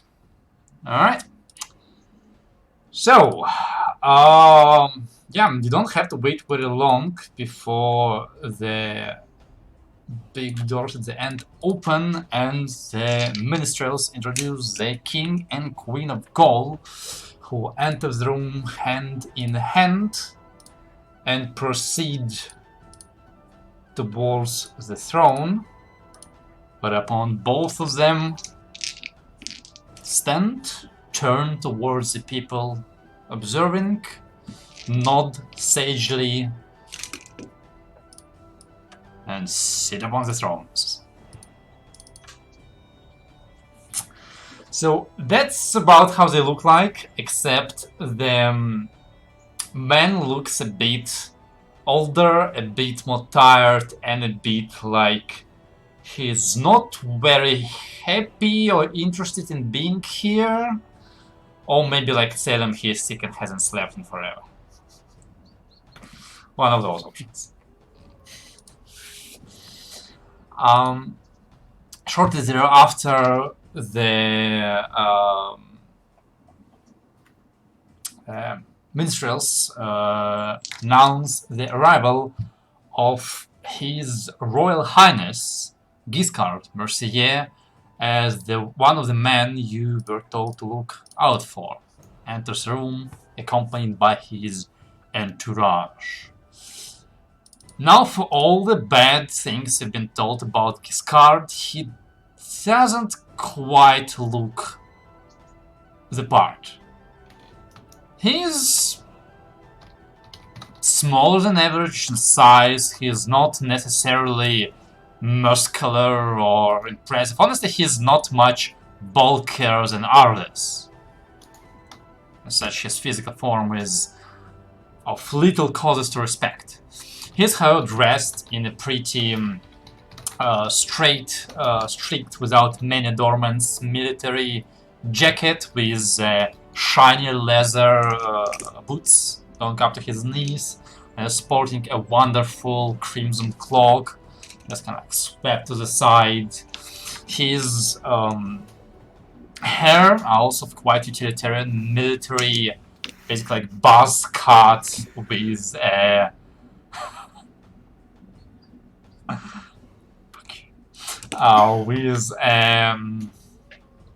well-maintained but serious-looking goatee, quite similar to one his brother sports, although while his brother leans a bit more towards brown, Giscard seems to have more black hair. This is how he actually looks like. And you can see him being accompanied by quite a few people, some of them looking like non-military, but some of them looking like generals or commanders, pretty high up on the scale, judging by the opulence of their coats and the kind of like medals they're carrying on them, which explains the true power, the true danger behind the back of this man. And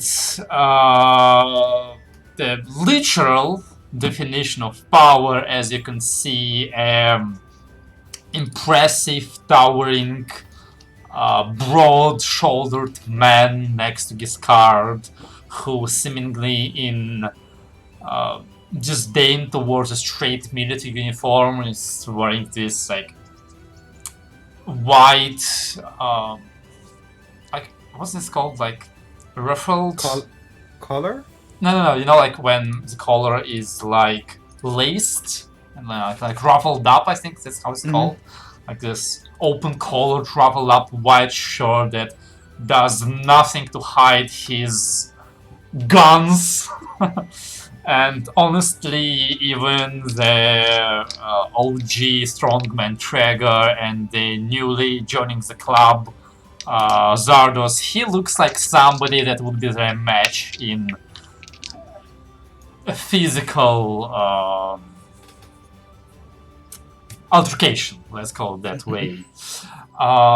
He seems to like cockily like look over the place with his wonderful smile and white teeth and the curl on his forehead, That's our Gaston. Anyway, that man immediately like homes in on Jean-Luc and Anna and approaches him and Hugh, Milor, and Julius by yeah, quite like that. Exactly like that. Minus the red coats. But yeah, they approach your group, and Giscard kind of like opens up his arms towards his brother and like reaches in for kind of like a hug, and he says, "Oh, brother, I am good to. It is very good to see that you have reached Grand Caron safely. I have heard that you have faced a little bit of a trouble on your way. It would be really inappropriate if you have not been able to join the party. After all, it is all for you. But finally I get to meet your wonderful fiancé." He kind of does a very deep and elaborate bow. "It is an honor to meet you, your Royal Highness." Anna kind of like gives him a curt smile and like a slight bow.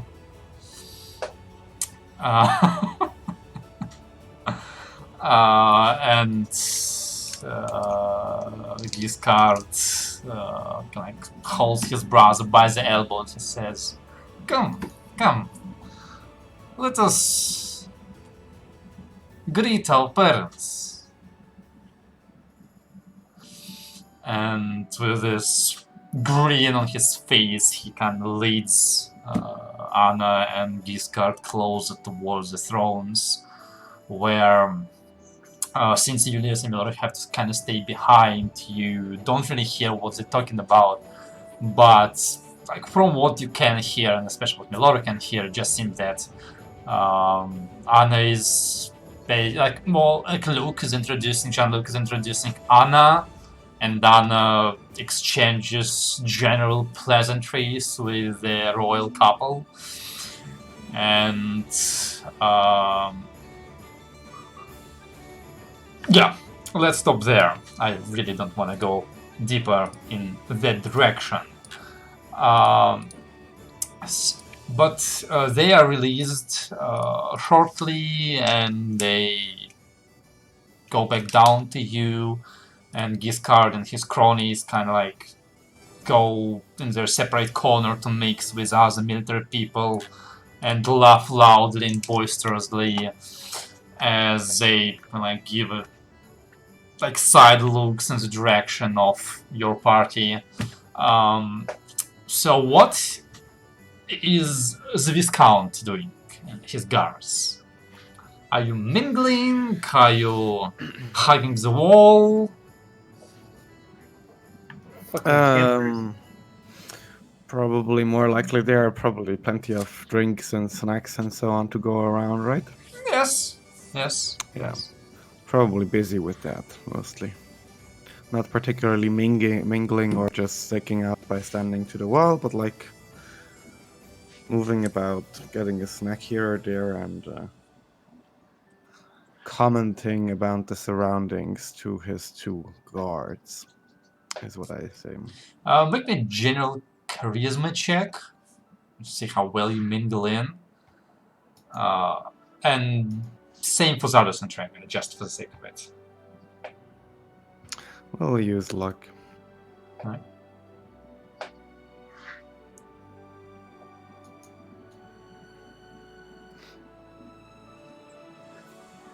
Okay. Right. Alright, yeah, it seems like Darius, you are successful enough in evading attention. If people notice you, and people definitely notice you due to your garish clothes, at the very least it seems that you are not the main attraction here, that attention is reserved for the highnesses. So you manage to get out of the way, and your guards are doing a decent enough job to look like guards. They're not gonna win any charming competitions, but they look like girls. They're good enough. So meanwhile, on the other side of the conversation, as Julius Claudius kind of like here, Jean-Luc kind of like lean towards Anna and quietly whisper, "Would you like to bet whether it was my brother who has arranged our greeting party or somebody else?"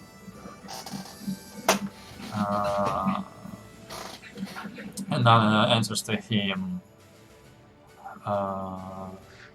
"Do you think he would actually be that straightforward?"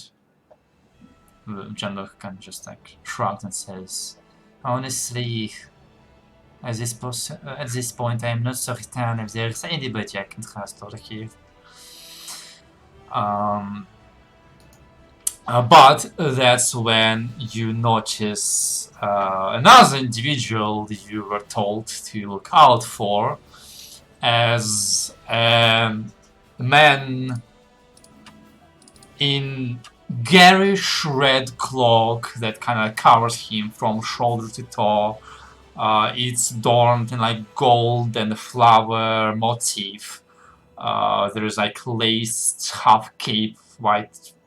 It's like kind of covering his shoulders and his back, and a white silk cravat tied around his neck. He's carrying like a red hat and sports straight white silky hair descend to his shoulders and to his back. As you see the man kind of like bow to her Royal Majesty, approach her, and Julius and Yumilora can hear him like say something and then add, "Omniscience guide your Majesty." And then he turns around and notices the princess and the prince, and walk towards you, kind of like does a very beautiful bow, kind of like presses his head at his chest and like bows and says,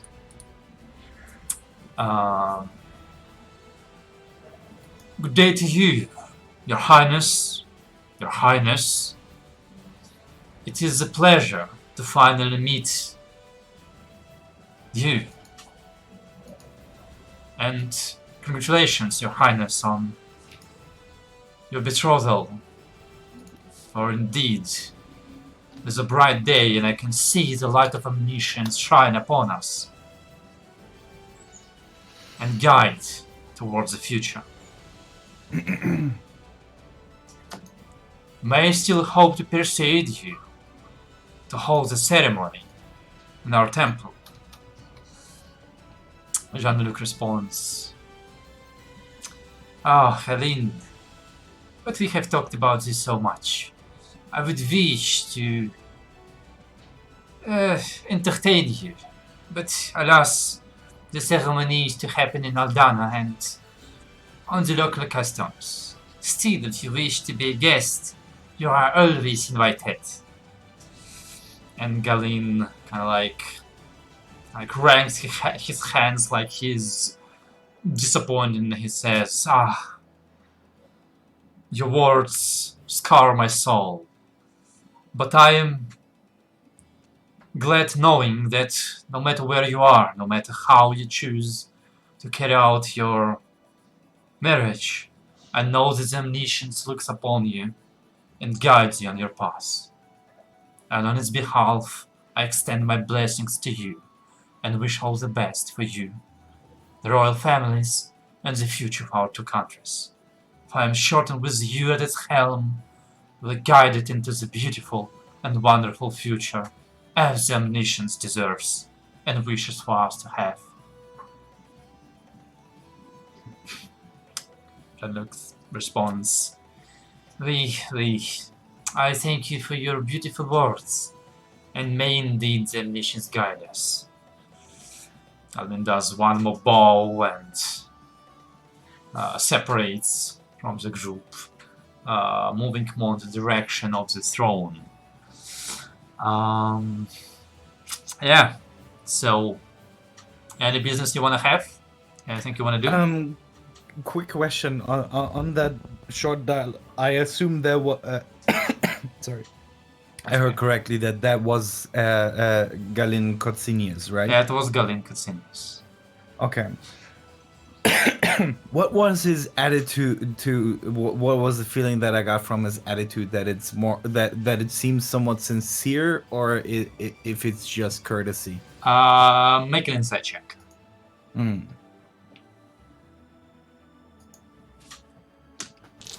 Oh, that's nice. All right.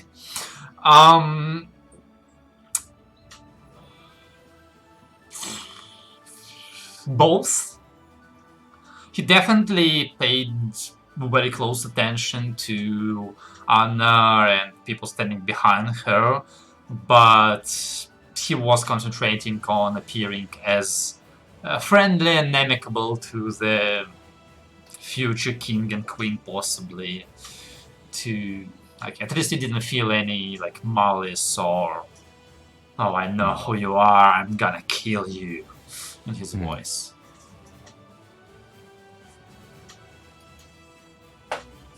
Okay.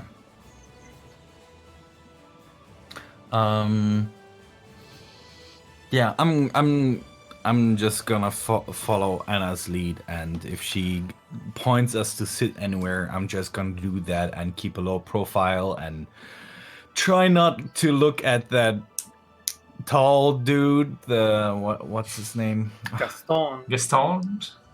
Yeah. Gaston Do you have a Béranger. picture of him? I don't have a picture of him unarmed, so that's why I don't want to post it. So just assume whatever has been the GIF has been posted previously. That is pretty much how I imagine him. Except I'm pretty sure the guy in the picture is not 190, but Gaston is. So yeah.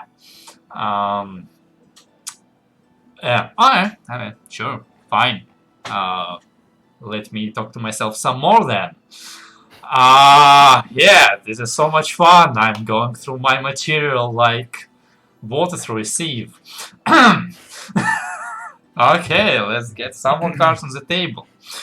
So, at this point, mostly addressed towards, I guess, Arliss and his party, because they are a bit further away from the center of the crowd, meaning that they notice the doors much faster. Doors open and the minstrels announce a certain Baron, Baron Veles Junot. And well, it is good that the castle has really big doors, because oh yes, indeed, his lordship waddles into the doors. Yeah, Veles Junot. You want to write that instead of me trying to guess? You're so far away from how it's pronounced, how it's written. Veles? Veles Junot. What the? Baron Veles de Agnode. How did you say that? Junot? Junot. Okay. Okay, Veles du Agnat.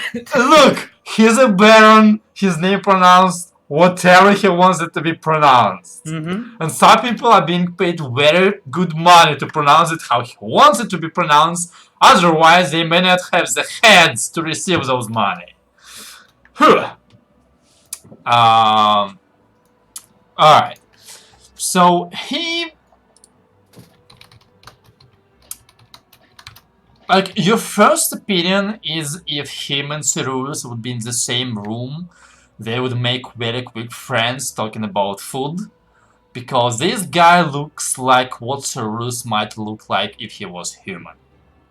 He's about as broad as he is tall. The opulence, the garish, unnecessary opulence of his clothes are Actually, in this part, Cyrus's style is actually style, while this guy is like, I have money, look at them. The rings on his hands, the buckle of his... honestly, I'm struggling to call it a belt. It is more like an equator. Is just like a giant silver and golden gemstone like crest. He has a walking stick with a giant like polished gemstone at the end. The collar is like a couple animals on in danger of extinction put into that collar, and he just like moves like a penguin as he walks into the room. But, and I am going to post his picture indeed, but just as large and Just what I was looking at. drawing Oh my God, I was about to attention post that. as he is. Yeah, me too. As he is, what draws your attention even more is what comes with him. For he too holds an iron ring in one of his hands, attached to a chain which drags over the floor, and attaches to the neck of a thing that follows behind Veles on all fours. You see a creature that is definitely not built to walk on all fours, though it does. A creature of scale, of tarnished, dim, silvery scales. Its reptilian head gloomily looks downwards into the floor, as a pair of silver horns extend from it and behind its back. Occasionally you can see reptilian slit eyes slinking from behind it. This is a humanoid, and it looks unearthly close in features and face to the dragons you have fought in the Blind Forest.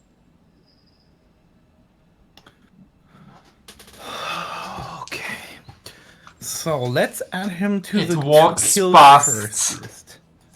It walks almost like claws past all of you, like walking on its arms and knees, as well as tugs on the ring, almost pulling this creature off balance and dragging it along, drawing quite a lot of attention from people around with this pet he is bringing along.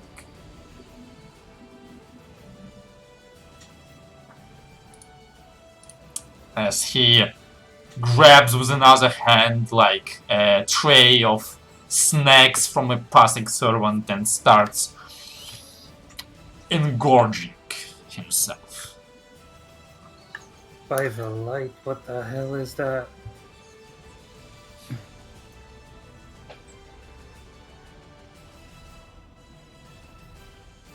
Kind of whisper this to Arliss and Zardos. I have no idea. But still best to keep our mouths shut.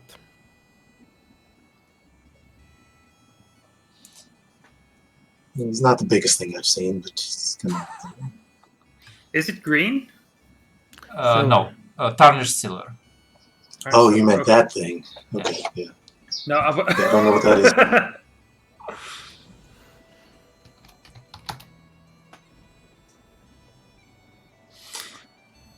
As you give him passing looks and the floor does indeed open in front of the girth of Baron Dunant, he waddles towards Anna and towards Jean-Luc and attempts to make like a kind of a, like acrobatic movement with his legs, but he's really not built for it, so it more like looks like a balloon that kind of like bounces off the floor a little bit and jiggles. And he just like goes, "Oh, Your Highness, I'm so glad to be invited here today. It is a glorious occasion, and I'm just honored to be here." Like at this point, he kind of like drags or yanks on the chain as a slave like finally kind of gives in and like sprawls on the floor. He says, "Please observe this creature that my people have caught in my lands. Observe the animalistic face and scaly skin. This is the first time I have seen such a quarry, and I have brought it to your attention as a curiosity." Jean-Luc just like looks like, what the fuck? Yeah. Anna seems to have a poker face currently, as the thing kind of like struggles back to its knees on the floor and kind of like chokes at the collar. It kind of looks sideways towards like I think that you're the one like sitting in the back. Leo's, I guess, like the only one he can have eye contact for a moment as his mouth opens and you see like rows of fangs of pointy teeth, and he growls and like makes some sort of guttural sound, whereupon the Baron like yanked it once again, like, "Silence!"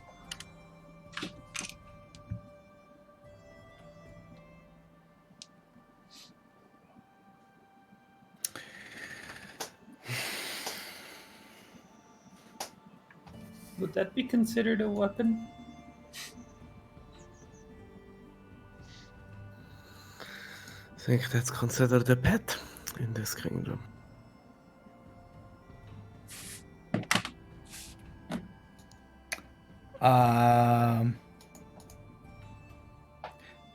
I would like to not react. Alright. Just keep my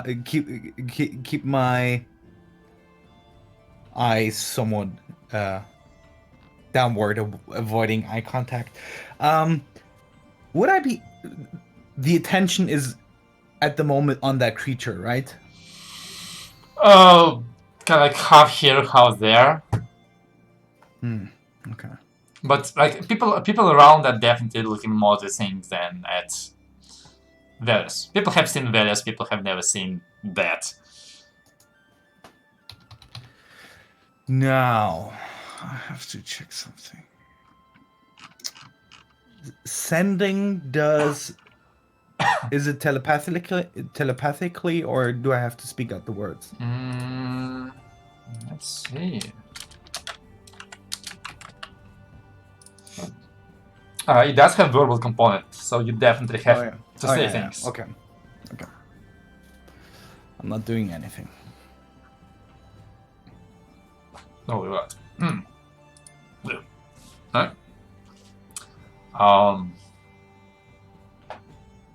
So what are you guys doing? Nothing. Trago's keeping his watching mouth the show. shut. I mean, just looking and can you just go ahead and disobey and finally screw up? This is getting kind of not like you. I'm sure it's coming. Yeah, it's coming. Well, Yes, for Navarro? for your entertainment, Leos is already making a list of people that he will accidentally take down if shit goes down. We need information from that guy, maybe. Yeah, I think he's good. She's just looking at the creature sympathetically. Where's Ralph when you need him? Are you sure you want to ask that question right now? No.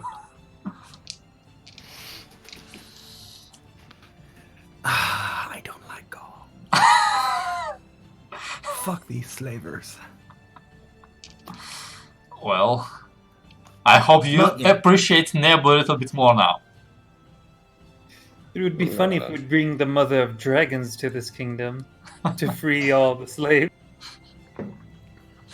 Yeah, I'm sure that's what she's gonna do.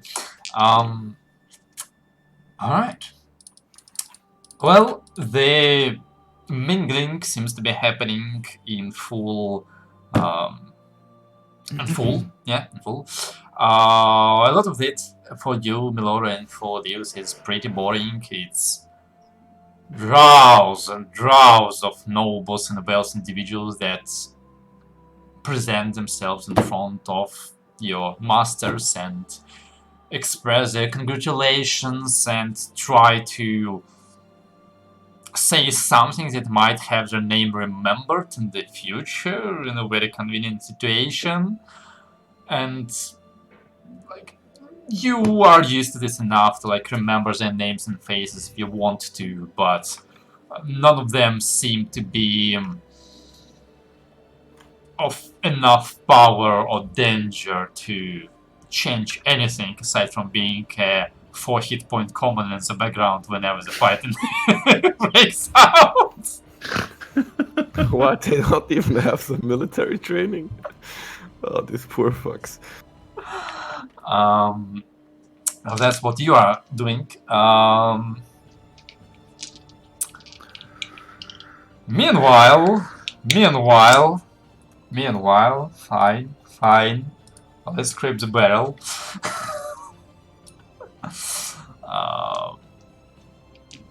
Where was I?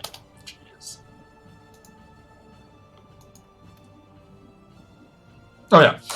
Meanwhile, our favorite Baron Junot has waddled his way across the floor, and he is actually heading towards Arles. Straight towards Arles. Make room for the food. Who's going for him? Junot. The fat guy with Fat the guy. dragon. The guy with the dragon ward. He's hungry and heading to the buffet. Oh, since does the fat baron actually remind Leos of Ceruleus? Yeah, most definitely. Make an investigation check. Plot twist, he is. 21. I mean, some of the similarities are unerring. Yeah. And you're like, yeah, if Ceruleus was reincarnated as a human, that's how he would look like. But from what you've seen, like, this guy actually has nothing on Ceruleus's actual, like, style and charisma and raw power. Like, Ceruleus is big, but he's muscle. This guy is blubber. Okay. He's more like Jabba the Just- Hutt. Yeah, just want to make sure that that's not an And with your illusion investigation where check, Ceruleus is dragon. like, I mean, you haven't touched the guy, but if this is an illusion and this is actually Ceruleus, like, you will be mad, but this is kind of amazing. Yeah, good enough. Yeah, I'll stand beside Arliss. Oh, the Baron has kind of like waddled his way over, and he like, with his ringed fingers, kind of like moves his chins, which are like wobble. And he's like, I believe we have not been introduced. I am Baron Junot. And who are you? It's a pleasure, my lord. I am Viscount Reichsreier of Aldana. Oh, Aldana. You're part of the delegation. How delectable. He kind of gives you the most hungry look you've ever seen. Noting down, fat guy is a cannibal. What is... That's not what I got here. Not that kind of hungry look. As he continues, What is this? I What have creature to you found? say, your part just brought the most wonderful and handsome people to go. You are a gem at this event. Thank you very much. You're not so bad yourself. No, I am. What is this incredible creature you are bringing? It is a beast that my huntsmen have hunted in my territory. You found it Well. burrowing in the vineyards. Interesting. I'm not very familiar, unfortunately. Where would that be from here? Where is your lovely home? Oh, I have many lands in many places. I have shops and docks Of and course. lands. But if you're interested in the vineyards, they're to the south of Caron. Oh, that sounds very interesting. I've never seen I anything like hope that your party stays in Gaul for a while. Yes, I hope so too. If you wish to see more, you're a welcome guest at my estate. I would be also delighted to get Thank to you know very you much for the better. invitation. Thank you very much for the invitation. If time allows it, that sounds like a lovely idea.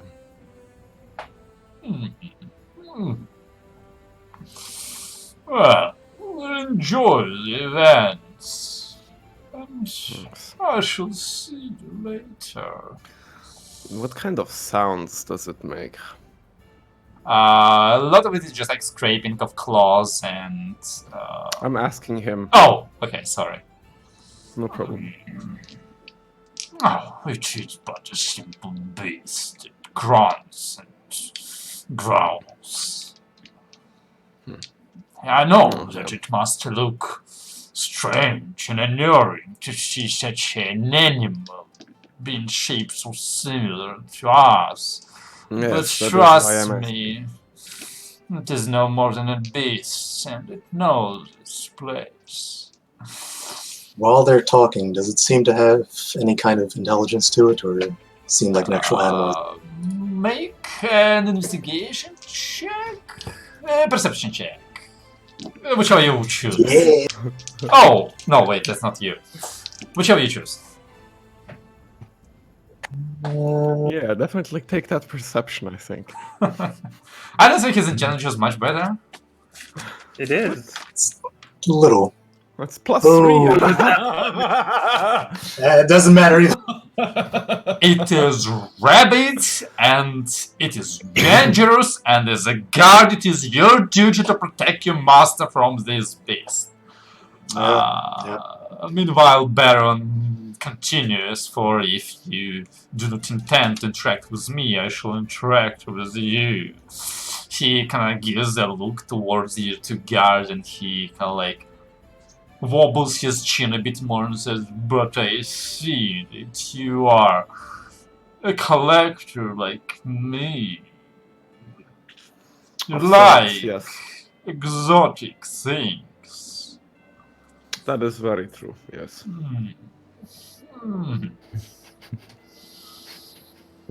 Perhaps I could inquire where you have obtained stock of this, and he kind of like reaches out his hand to hold Zardes by the chin. Of this breed.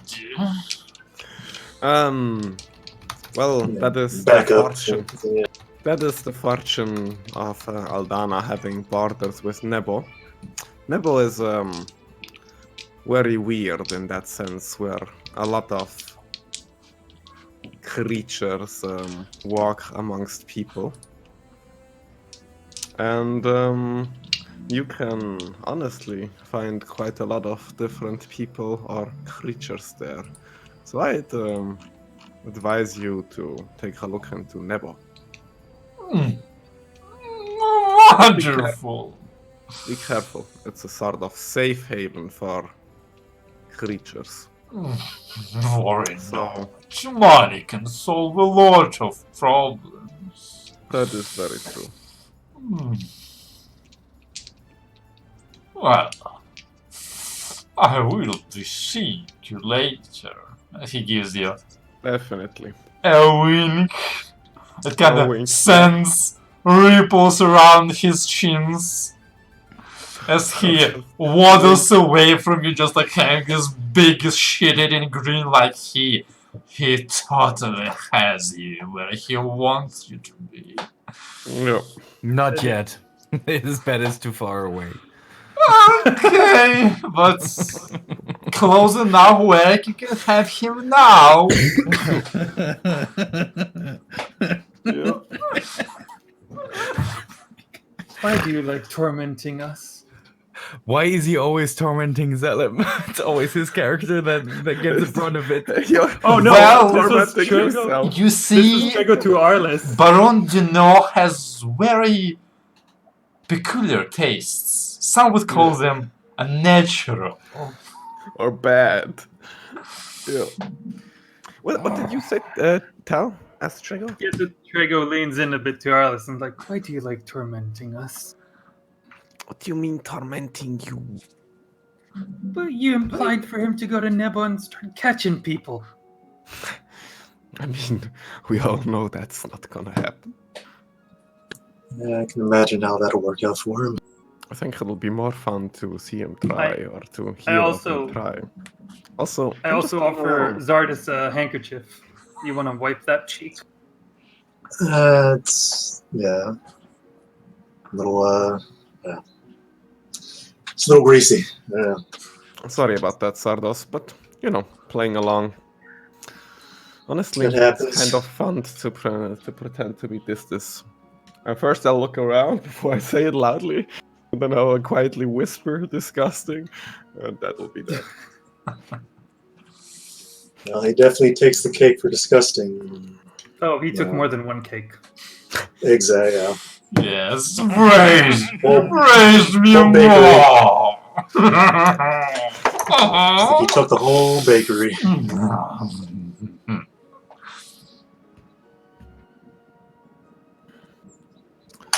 I guess we'll be singing him some more of him later then.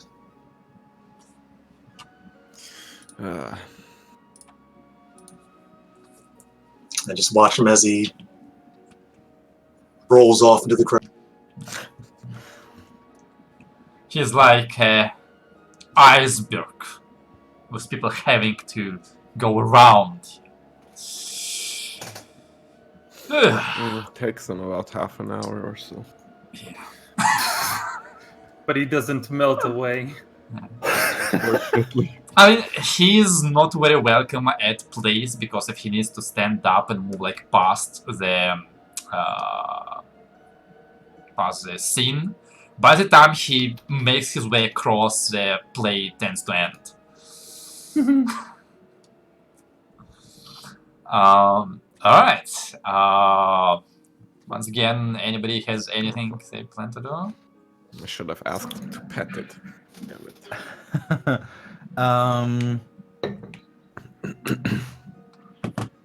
Where are... No, I will not look for them. Honestly, it's so difficult to do anything here Yeah. because the princess said that we should keep a low profile. The prince said we should keep a low profile, and So that's what we're doing. Trying to do it. yeah. I mean, we're succeeding so far. I think. You know, guys, this is really bad time to actually just to listen to the Dungeon Master. It's gonna happen eventually, at least once. So Okay. just get it out of the way. Fine, fine. Alright. Well.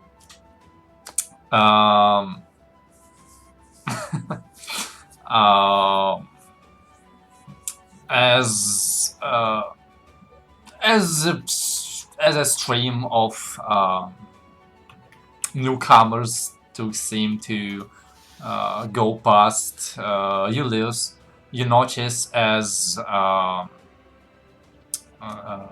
big guy, Gaston. Okay, I'm gonna call him tall guy because Yeah, Varys there's is two also big guys. big. Yeah, How about you call him muscular guy or something? he's a muscle guy. Seems to move past you through the crowd, accompanied by a couple similarly young and cocky-looking military officers or something, and both you and Melora catch him say, "Oh, I've got my eyes on the target. They're not gonna know what hit them." He said that Yes. to his guy, to his crew. Yeah.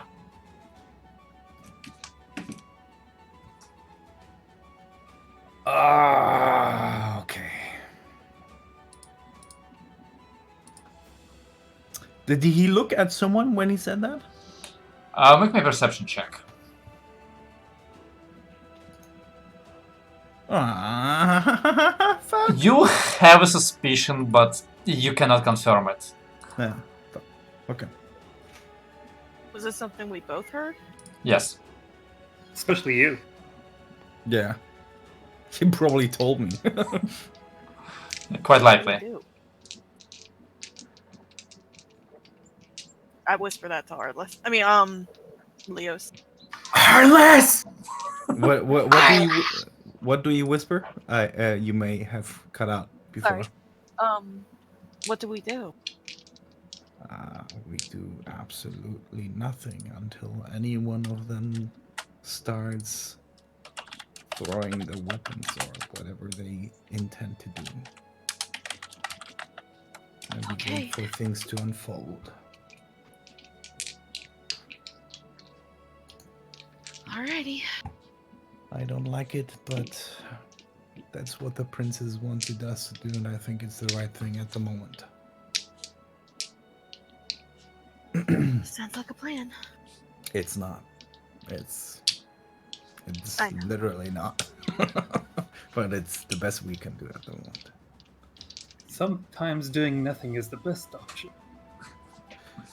Alright. Yeah. At this point, Gaston has barreled his way through to where he wants to be, as he kind of like moves to the side of his cronies and like picks up a glass of champagne and kind of like holds it in one hand as he loudly like talks to them about like, remember that victory we had over there, like remember them running, remember the screams of their men and the lamentations of their women, like all that like bravado. As how do I want to do this? Who are you killing? I guess it's fair to say that Ares group noticed that he is approaching dangerously close towards you. If you want to do something about this. Yes, inconspicuously spot a new plate of snacks or drinks and move towards that excellent-looking snack or drink. The other way? Yeah, As that's what far I away- mean. Away Oh, from okay, this. okay. I need all of you to make me, considering the amount of people and trying to be inconspicuous without knocking anybody over, I need everybody to make dexterity checks. I'm making dexterity saving throws. Zardos and Alice gets +3! Huh? Not a stealth check? No. God damn it. This proficiency never comes in. And you don't need to, Jesse. Oh, I thought he said everyone. Everyone So in that's- that group. That's a 7, Arliss. Yeah, that's a 7. Okay. I just hope Zardos has a 16. Okay. Alright. So, like Zardos and Traga, you're like navigating around these people. You're pretty used to this, like walking in the crowd as a guard. You're keeping your hand on the sword, making sure it doesn't bounce into anybody. No, you don't even touch people, because that would be rude, but you're good enough without that. But Aris, I'm trying to stay close to him as possible. Just, but yeah. he gets stuck a bit. As a group of courtiers manages to separate him from the two of you, and as Aris is forced to come to a stop or have to push through people, and kind of like looks for a way out and reunite with his friends. Aris turns around, and I'll swing that's back to him. when your hand connects with glass, and you see the face of Gaston, which is in this image of mocking horror, like, oh no, as you have just knocked his glass of champagne all over his shirt. Oh, excuse me, I didn't see you there. I am terribly sorry for I that. make my way back to Arliss. Yeah. Step back up.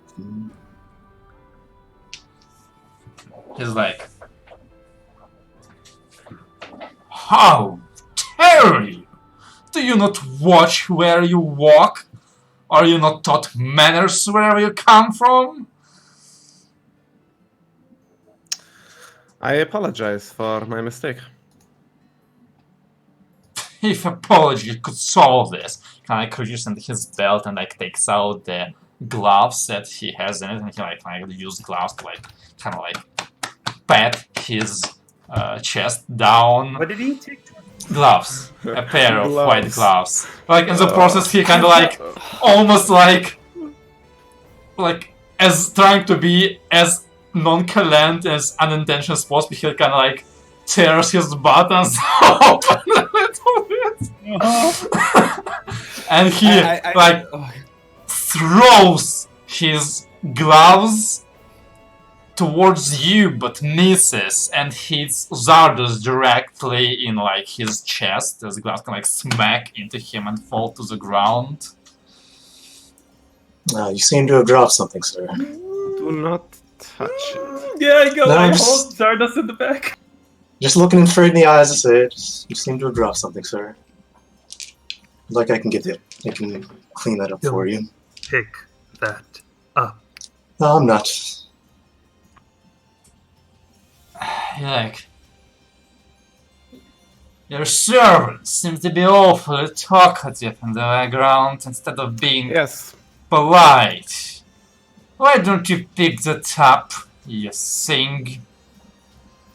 I am perfectly certain you know why he does not pick that up. It would be considered rude in your country, from what I'm aware. We are very sorry for the inconvenience we caused, and my servant will be quiet from now on. Please accept our sincere apology. How dare you talk to me like this? You think an apology will suffice with the dishonor you have placed upon me? What cowards as a man of your country than they talk with words? Yes, he did dump intelligence. I am very sorry to hear you think that is the case, but I understand. And again, there is nothing I can do but apologize and offer to pay for a new set of clothes.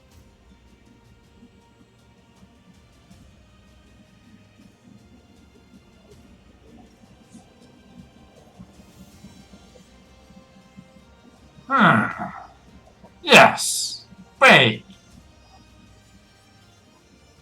That sounds good.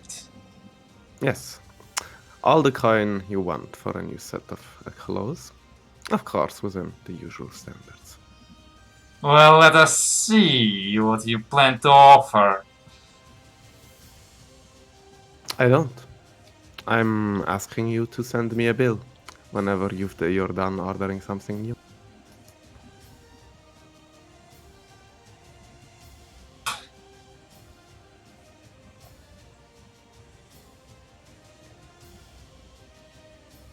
He kind of like just like freezes in a moment, like Think of something. Think of something. Think of I'm something. terribly sorry we met under these circumstances. And you can see like the loading bar on his forehead. Buffering.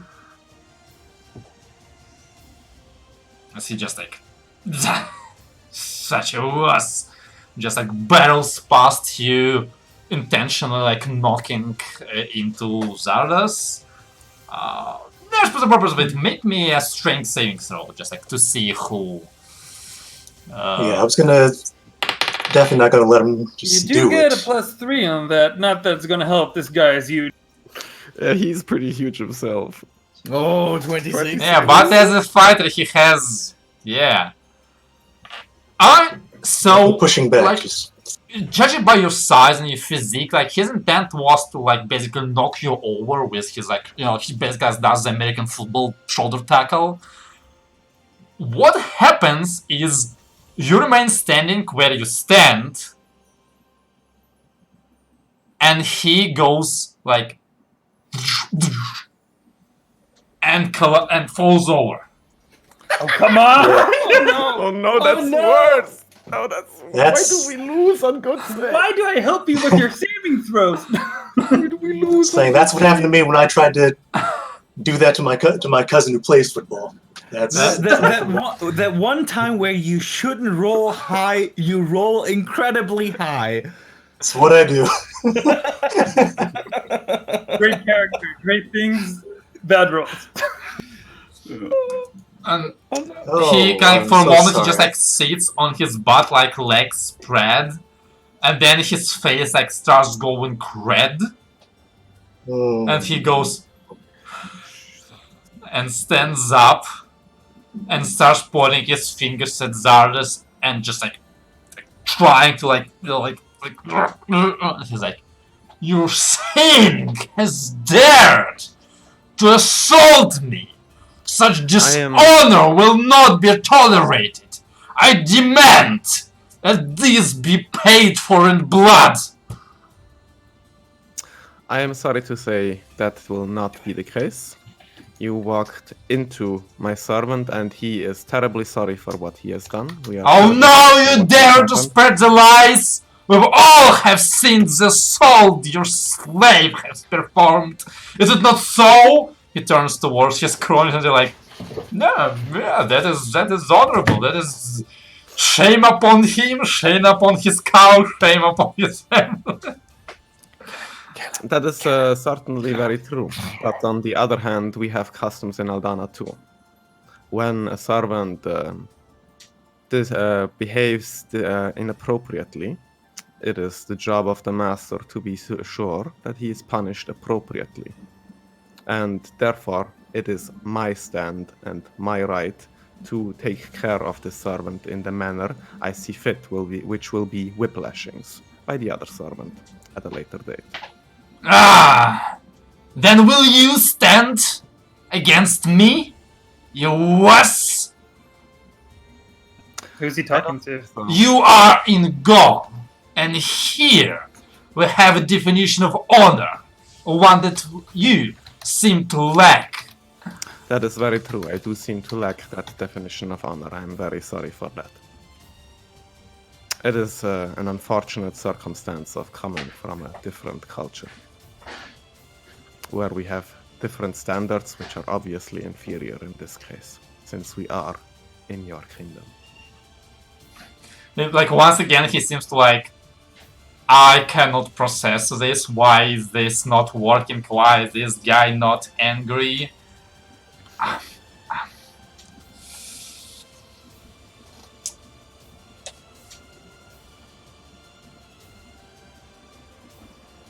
And he kind of like grins once again.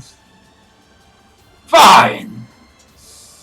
I am magnetic, if nothing.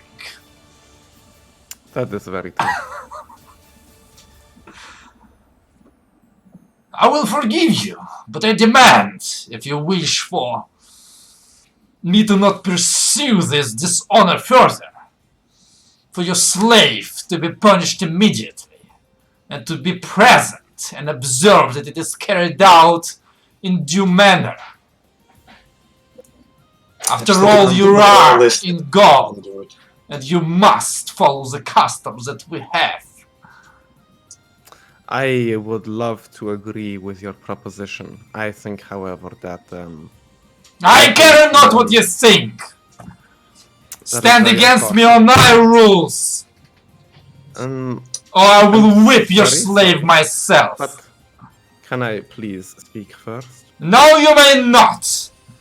I am tired of your words, and I demand It'll be action! It'll be hard to go through with any commands as long as I don't get to speak. And I think it would be very inappropriate for anyone to be whipped in the middle of this gala. At any later event and time and date, that is perfectly fine by me. And I will follow you and your wench outside, where I shall whip him myself. As I said, as our custom demands, this is not for anyone else to be partaken in. And I care not for your customs. He goes to grab Zardos. Zardos, I grab his hand. Oppose? Yep, grab his hand. Then make opposed athletics checks. Oh boy! Wanna inspire? You had to roll a 2 this time. This time it seems like he's like Hulk. The redder he gets, the stronger he is. So he manages to grab your hand and basically like he starts dragging you outside of the room. It's gonna take him a while considering the amount of people, but seemingly knowing Gaston, everyone is just like looking at this amusingly, like there's zero sympathy towards your sides in the eyes of everybody. Everyone is like, this is wonderful entertainment. The evening is gonna be much better than we expected. Really?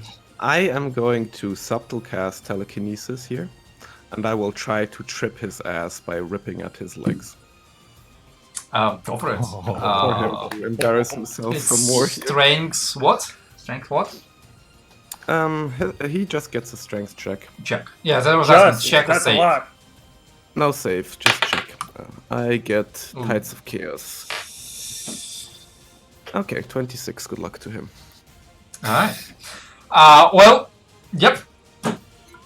Obviously, not with what I rolled. He's not gonna succeed. So he gets tripped over and falls face first, sadly dragging Zardos with him onto the ground as he was technically grappled at the same time. He releases Please, could you Zardos. What? wait for Seemed a quite second? clumsy there, sir. At this point, he No, you didn't. stands up, Yep. turns around, and draws his sword. Do I'm it. just Do it. I'm just, His Wait, eyes how far- are just red, How? bloodshot. As he swipes down, he doesn't give a fuck. How far he is from Arliss and me? Who is he attacking? 30 feet or Yeah. so, he's attacking Zardos. 30 feet. So he's attacking Zardos. So He's attacking Zardos. Yeah. Luckily for Zardos, he rolled the natural 3, so that's not gonna hit. Although, maybe it might. What's your AC currently? 15. 15. I still think it's not gonna hit. Yeah, no, it's not gonna hit. As his sword kind of like slashes at the air in front of you, and he just like roars at the top of his lungs. I will murder you and your ass of a master! He's about as red as I am right now. How Yeah, is that the was- crowd reacting to this? Who? Would you like to take this outside, my clumsy friend? no, you didn't. Uh, At this point, the guards do start kind of like gathering and encircling you, and seemingly he's been loud enough and for long enough that you see both princes coming in, although it's different Ankles. angles. Yes. You see Jean-Luc approaching first as he speaks rather loudly and says, he basically says, Gaston, I order you to stand down. This is public event. You may not act like this, or I will consider this a slight against me. But then Giscard kind of walks in and says, and yet, brother, you have to accept this servant has attacked first. He's fucking And whipping the sword at it.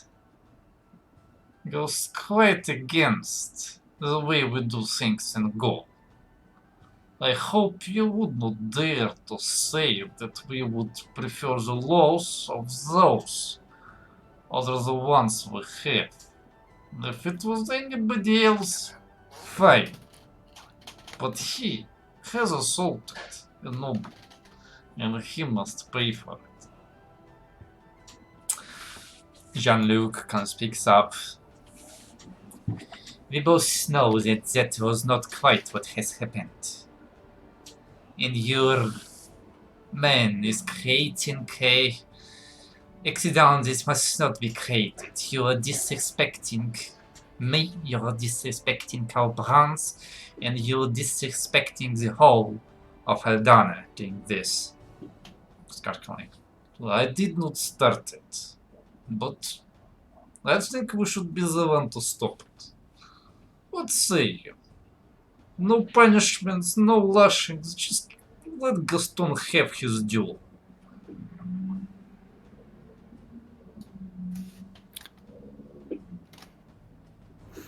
He's talking.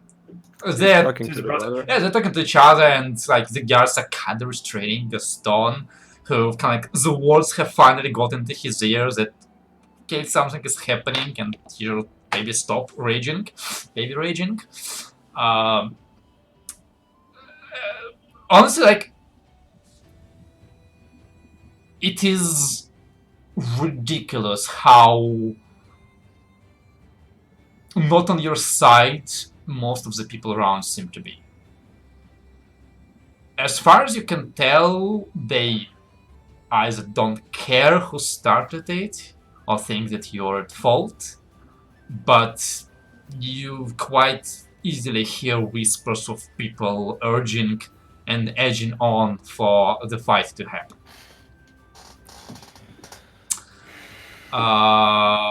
Jean-Luc kind of like turns towards you and says, as my guest, I ask you, has this indeed happened the way it was described? Was it your guard that has assaulted first? That is not entirely what I saw. No. I seem to remember something similar to what you did. And do you accept a duel as the outcome of this accident, or? I think everyone here knows that no one torch to. You his have name- cut out of out. I character. didn't hear anything to say. Out of character, his name isn't Gaston, right? Is it Gaston? It is No. Gaston. Oh, okay, I'm Gaston. safe. I was like, we're talking about. Okay. No one here holds a torch to his lordship, and it would be like sacrificing a servant, which I am not comfortable with.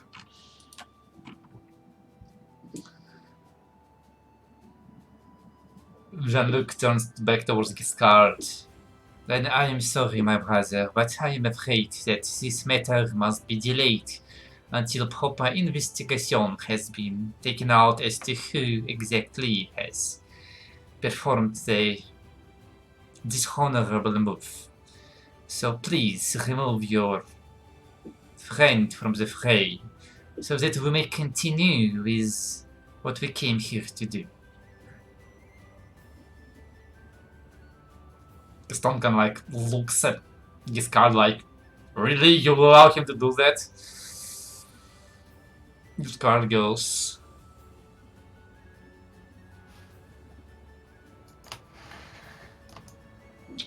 very well, brother. If you worry not about how this looks like, then I will succumb to you. And you can have your friends safe and sound where you want them to be. I'm sure we do not want their blood to be spilled, for that would be so easy. Trumgastone. We have better places to be. This point, Gaston kind of like breaks free from the guards and huffs and puffs, but turns around and follows in the tail of his master.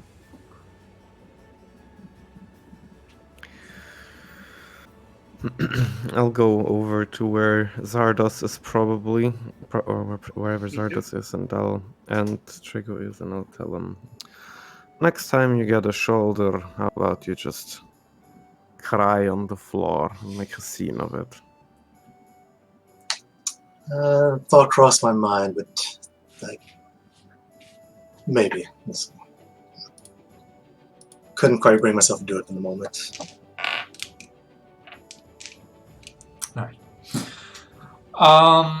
Okay, so once again, after these events, anybody else of you wanna do? Talk to people, look at things, find stuff out? Because like at this point, the event seems to be dying down. Apparently, nobody's gonna get their blood entertainment, and enough I people wanna- to introduce themselves. Yeah. I want to see how Anna reacts to this. The whole room got was focusing on the event, right? There Yeah. was no chance of missing that. Oh I yeah. want to see how Anna reacts to this outcome. Honestly, and this is maybe a little bit strange, but she's just been looking at all that was going on, just like with as straight a face as she could make. Make me an insight check. Oh, Yeah, she did not, like, she didn't show pretty much any emotion. She didn't appear afraid. She didn't make a move like, I need to go help them. She just observed it like a statue.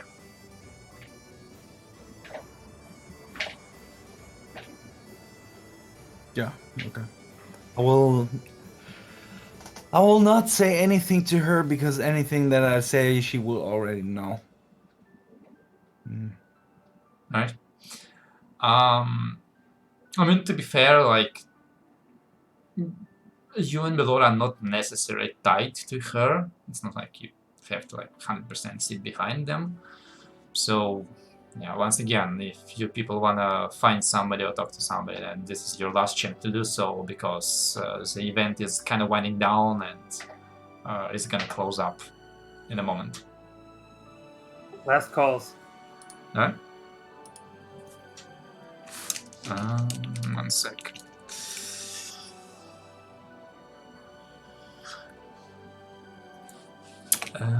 How's the crowd looking at me after all that?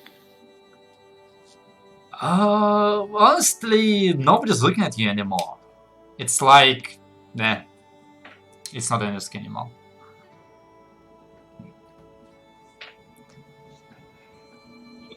No, sorry.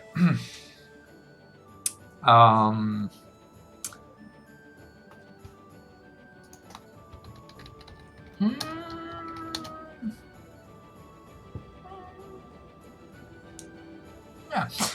Miller, write me a perception check.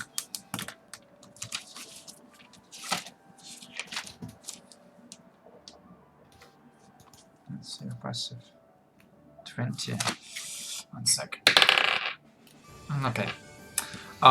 As Giscard and his retinue leaves the room, you, Melora, notice as one of the guards that was standing by the wall with an elven slave approaches Giscard, and they seem to like talk about something, and then both of them for a moment look directly at Arles. Giscard nods, and the guard with the slave returns to his post as Giscard and his people leave the room. And we're nowhere near Arliss and them, right? You are the whole room across from them. Oh wait, from Arles, I mean, not the whole room in that case, but still like 30, 40 feet full of people. Alright, I'm going to, as casually as I can, stroll up to Can Arliss. you once again move close to the microphone? Sorry, I keep pushing it down lower. I'm worried it's gonna come Yeah. up in mute. No. Just keep it as loud as you can. I'm going to casually stroll up to Arliss like I'm going to make a conversation towards him. I have 2 drinks in my hand to pretend to give him. And I'm gonna lean over and whisper, just be careful. There were guards that were looking right at you and nodding. I don't know if anything's coming. Excuse me. Did not breathe. I don't know if anything's coming down, but just keep your guard up. Guards where? She nods her head in the direction of where she's. Where she... You cut out. Where she saw them. Like, she nods her head in that direction. Do I see the guard with the elf? Well, to be fair, by this point, the guard with the elf had been in a completely different position. But I assume Melora would point the guard out? Yeah. Yeah. Then, yeah, you see the guard basically has just returned to his post with the elf, and the elf, like with a blindfold, is just kind of like looking over the room. Oh, great.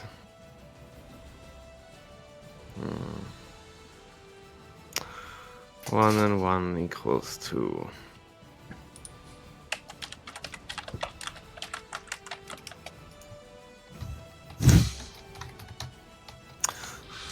Thank you very much for the drink and the talk.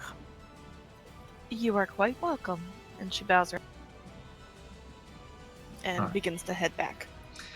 So, as the event seems to wind down, and people are not leaving yet, but are gonna be leaving soon,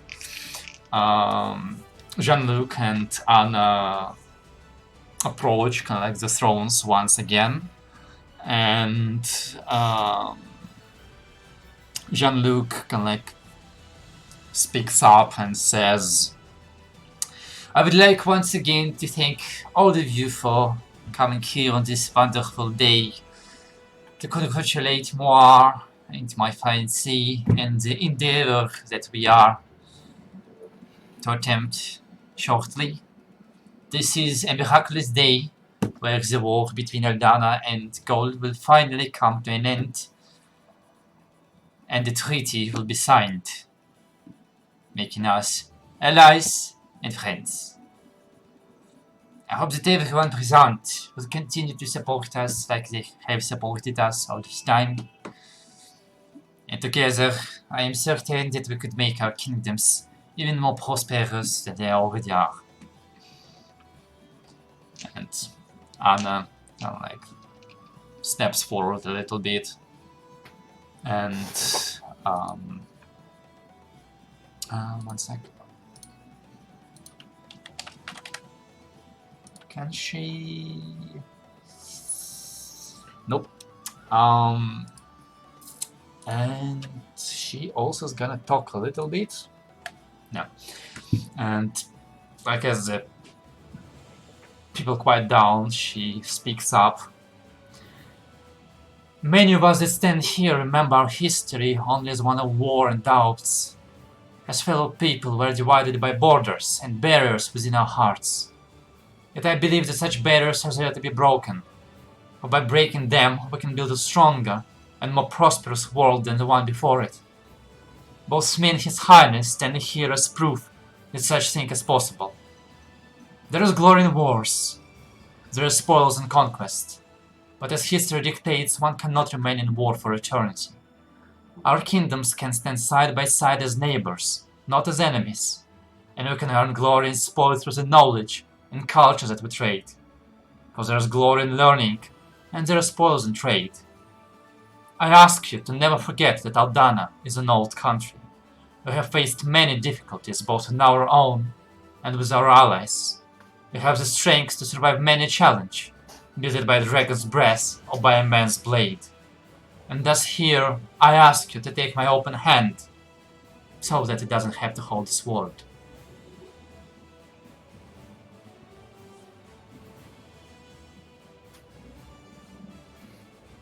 There's slight murmuring in the crowd as the words get processed and the subtext of them.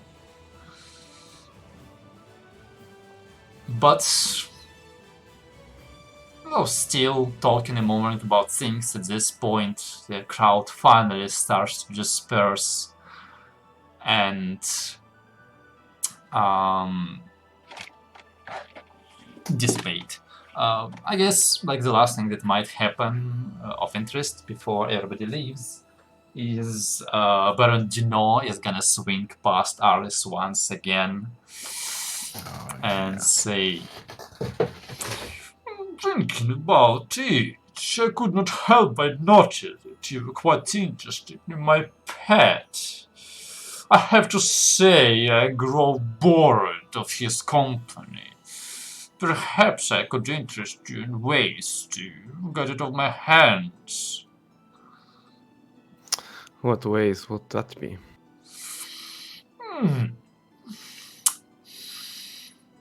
I've been observing the delegations from Aldana. They are, as we say in Gaul, the cream of the crop. I wondered if perhaps one of your personal retinue or others would be interested in joining me for a while. I'm sure that it will be well worth their time. He kind of looks like both at Zaris and Treka, like, and of course, if you yourself wish to be my guest, I could show you the world you did not even think could exist. That is a very, very tempting offer. I will have to consider it. I am not entirely free in this decision myself. I do have some other people to consult for them. But I find it very interesting, and I would love to pursue that road, yes. Wonderful! But at first, can I... Is it possible to pet it? But why, of course. Does it bite? It is, but we solved the problem. He kind of Very good. like racks the chain up a little bit, kind of like lifting the creature onto its like on its knees and upwards towards you. I honestly just... I'm gonna take a closer look. Like, the creature seems to be exhausted because it basically had to follow Janot on its knees for a couple hours. And its eyes, like its one eye, can like focus on you for a moment before just like returning to like the state of defeat.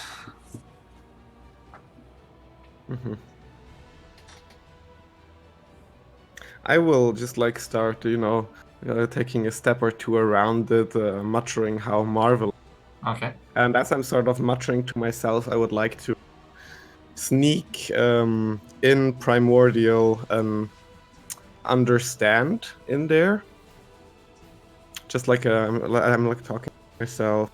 Oh, yeah, that's lovely, and then I'll go like as if it was an expression and say whatever the primordial word for understand would be. Make me an insight check. Just to see if it has any reaction. Never mind. There seems to be no reaction from the creature. Well, I have to say it is a marvelous find. I'm sure a lot of people in Aldana would be interested too. I will be in touch. Good. Find me in my quarters whenever you find it appropriate. Of course. I'll give him a wink.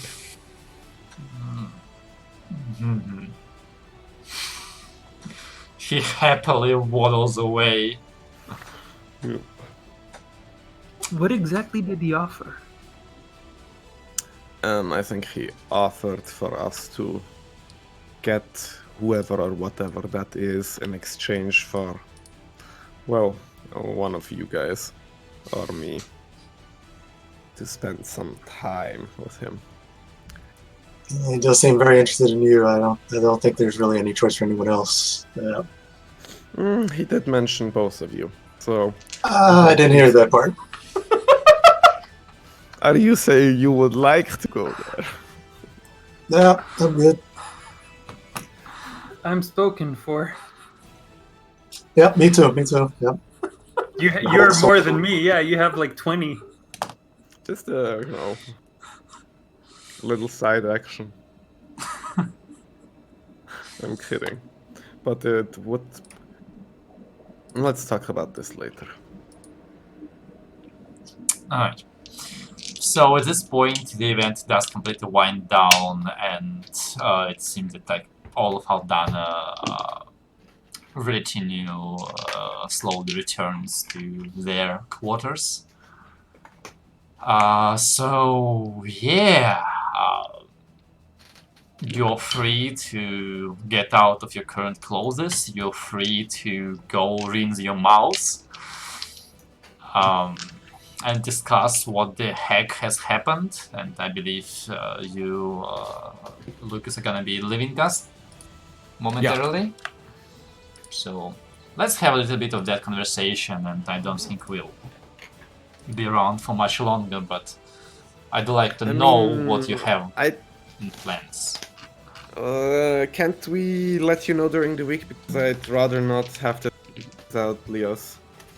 Honestly, and I'm not in a great condition myself, anyway. Well, the problem with letting me know during the week is because you let me know last session what you planned to do and then you didn't do it, so... Yeah. Well, we didn't have all of the information. Well, Consider all of the information. You're So not that gonna might have- happen every week. you're not gonna have all the information ever! Yes, so that might happen again anyway. Anyway, I'm happy to let you know tomorrow, but I really gotta go now. Yeah. See you Nice wedding, next week. bye. Well... Always good for a smile. Yeah. So anybody wants to say something, or... I'm just gonna say, like, Aros, I'm really proud of you, how you handled that situation. I thought we were sure going for a duel. Yes, it was a little unexpected, but I do think the duel may have been a little less commotion than that. No, at first I thought about it, but he reminded me of someone. And he reminded me of someone that I would not like anyone to face. You might Who? be able to take him, but I'll give you a slight hint. He was paralyzed by an arrow when he was turned to stone. Jahan. Wait, paralyzed by an arrow, that's me. No. He was turned to stone. And the statue fell. And he never was quite the same. Jahan, hello? Who? Who barely And I knew don't him? think I'd like for anyone to face Jahan. You're scary, both of you, but I think he was still the scariest one I've ever fought with. So, At this point, I think we may have to, judging by his expression, we have to deal with him anyway. it's a good chance. Also, I'm fairly certain those elves detected magic when I tripped his ass. How do you know? Laura said they had a conversation and looked at me. Or maybe perhaps they were just targeting you for something later. for us. It's well possible, but if it was like a fashionable thing to have slaves along with you, more people would be doing it. It has to serve Also, a only the purpose. guards had them, right? Yeah, it's Yeah, not a they're fashionable combat thing. related. They have a purpose, and me using a spell and them talking, them exchanging afterwards is a clear indication.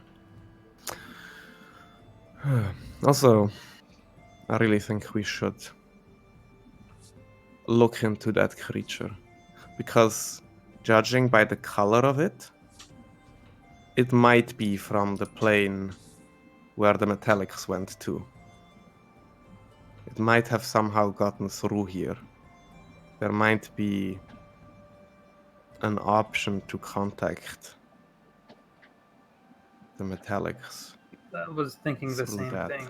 But that, you know, we need to free him then from his masters, which, that's another story. I mean, I mean, you have spending any time. opposition to me spending some time in his bedroom and turning him to dust? Might raise a Oh, few you're that good at questions. that? Yeah, it might raise a few questions. That is true. Well, wait, you're gonna go to his room and turn him to dust? Turn him to dust, yes. Yeah. Are you that good in bed? Fuck off. I don't know.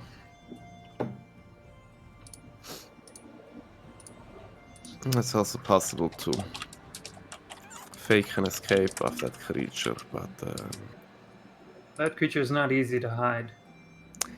yes. It would have to basically go directly to Aldana.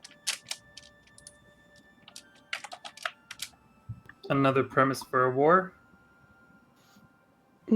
That depends, yeah. If we're caught, probably. So that's why it's not a good idea.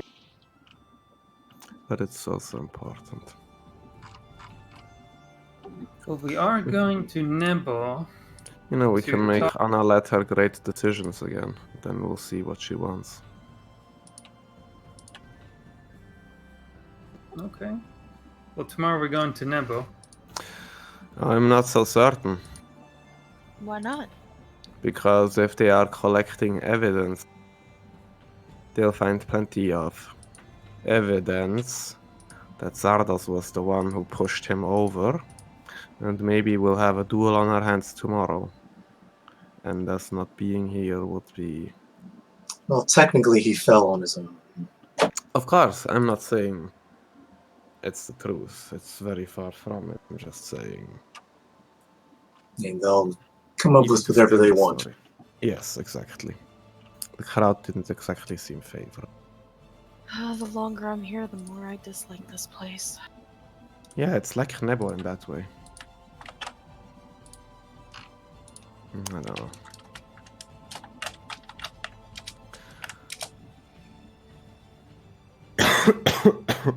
Oh no.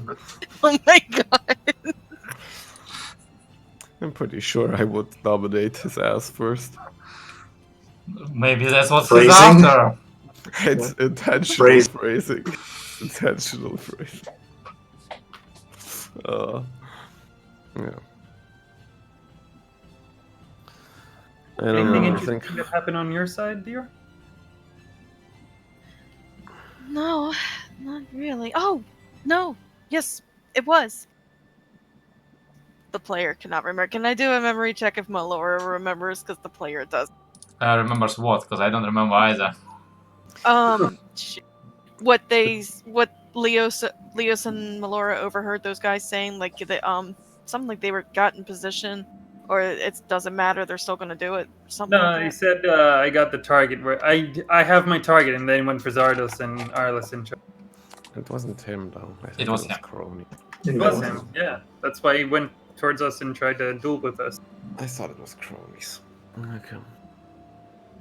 Well, it was one of them, so. Yeah.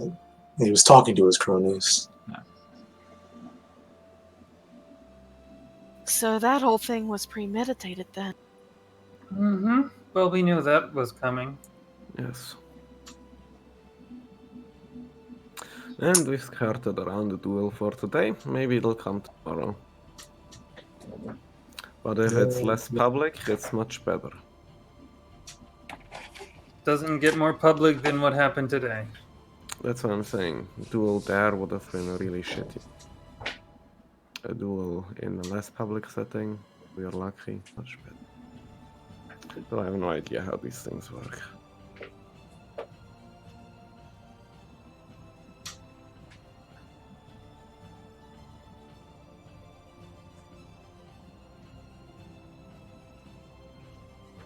No, either way, I'm sure his bruised ego is coming up with something to fix the situation for himself. You're guy talking to us or? No, I'm talking Oh, okay. over here. Oh, okay. Sorry. Yeah, there's something come by the way. Next time, like I said, please fall on the floor and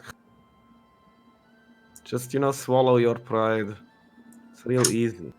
I know you didn't No, mean to sure, cut off, but that was exactly when you said probably a bad word, and it censored it censored it. I'm not sure which word it censored, but okay. Yeah. Swallow your.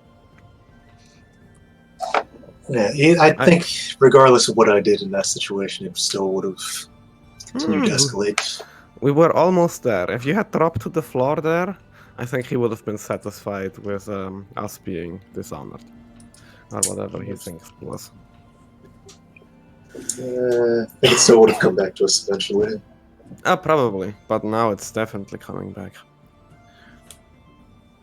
Whatever. Could have gone way worse. We did good. We have this. See? I told you we have this. Mm-hmm. I don't know about that. I don't think taking him in a one-on-one duel is a feasible option, actually. Not without my armor and shield, no. And duels here are armorless. Well, not... You have a weapon, but yeah. Yeah, armorless. Oh, I heard arm... Okay. Yeah, Sorry. probably would have been okay. What you're thinking about is armorless and armless. Yeah, armless. And if you lose, you become literally armless. Are duels here also armless? Smacks him with our list. What? You smack him I'll with me? I'll find the picture. Hold on. Oh. I'm not sure what we're talking about. Hairless. Arless, hairless? No?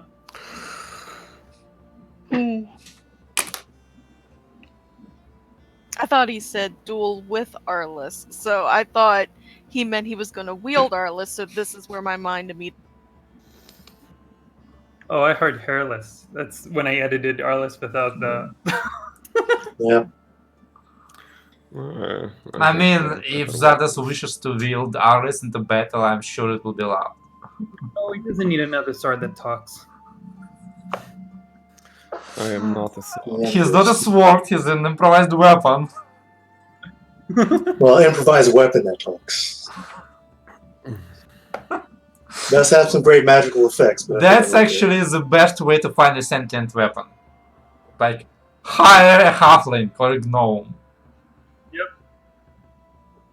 Yeah, I mean, like I said, good magical effects there, but you know. Yeah, this Jahan definitely did something similar.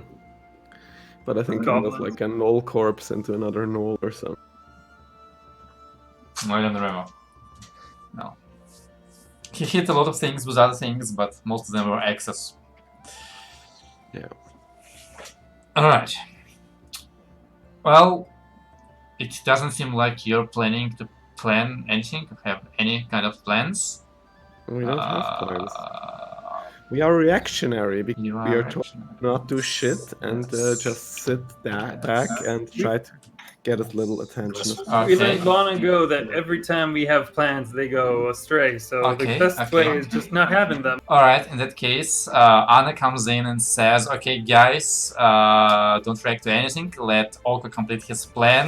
The Dungeon Masters really want it to, like, happen, please don't stop it. So don't do anything, just here are your rails, here's your card, Okay. now If go that comes, along. then we kill her. Then it's good. Then it's Yeah, Anna, you're sounding a little weird there. I'm not Oh, sure what are you talking about? Yeah, You okay. sound now perfectly normal.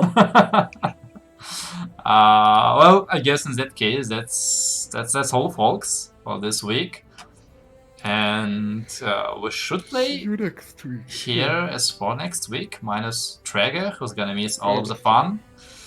Yep. Minus Tal. Moving apartments. Minus Tal. Trigger will be here. Yeah, not really. Alright, well, then I see all of you later, and that is indeed it.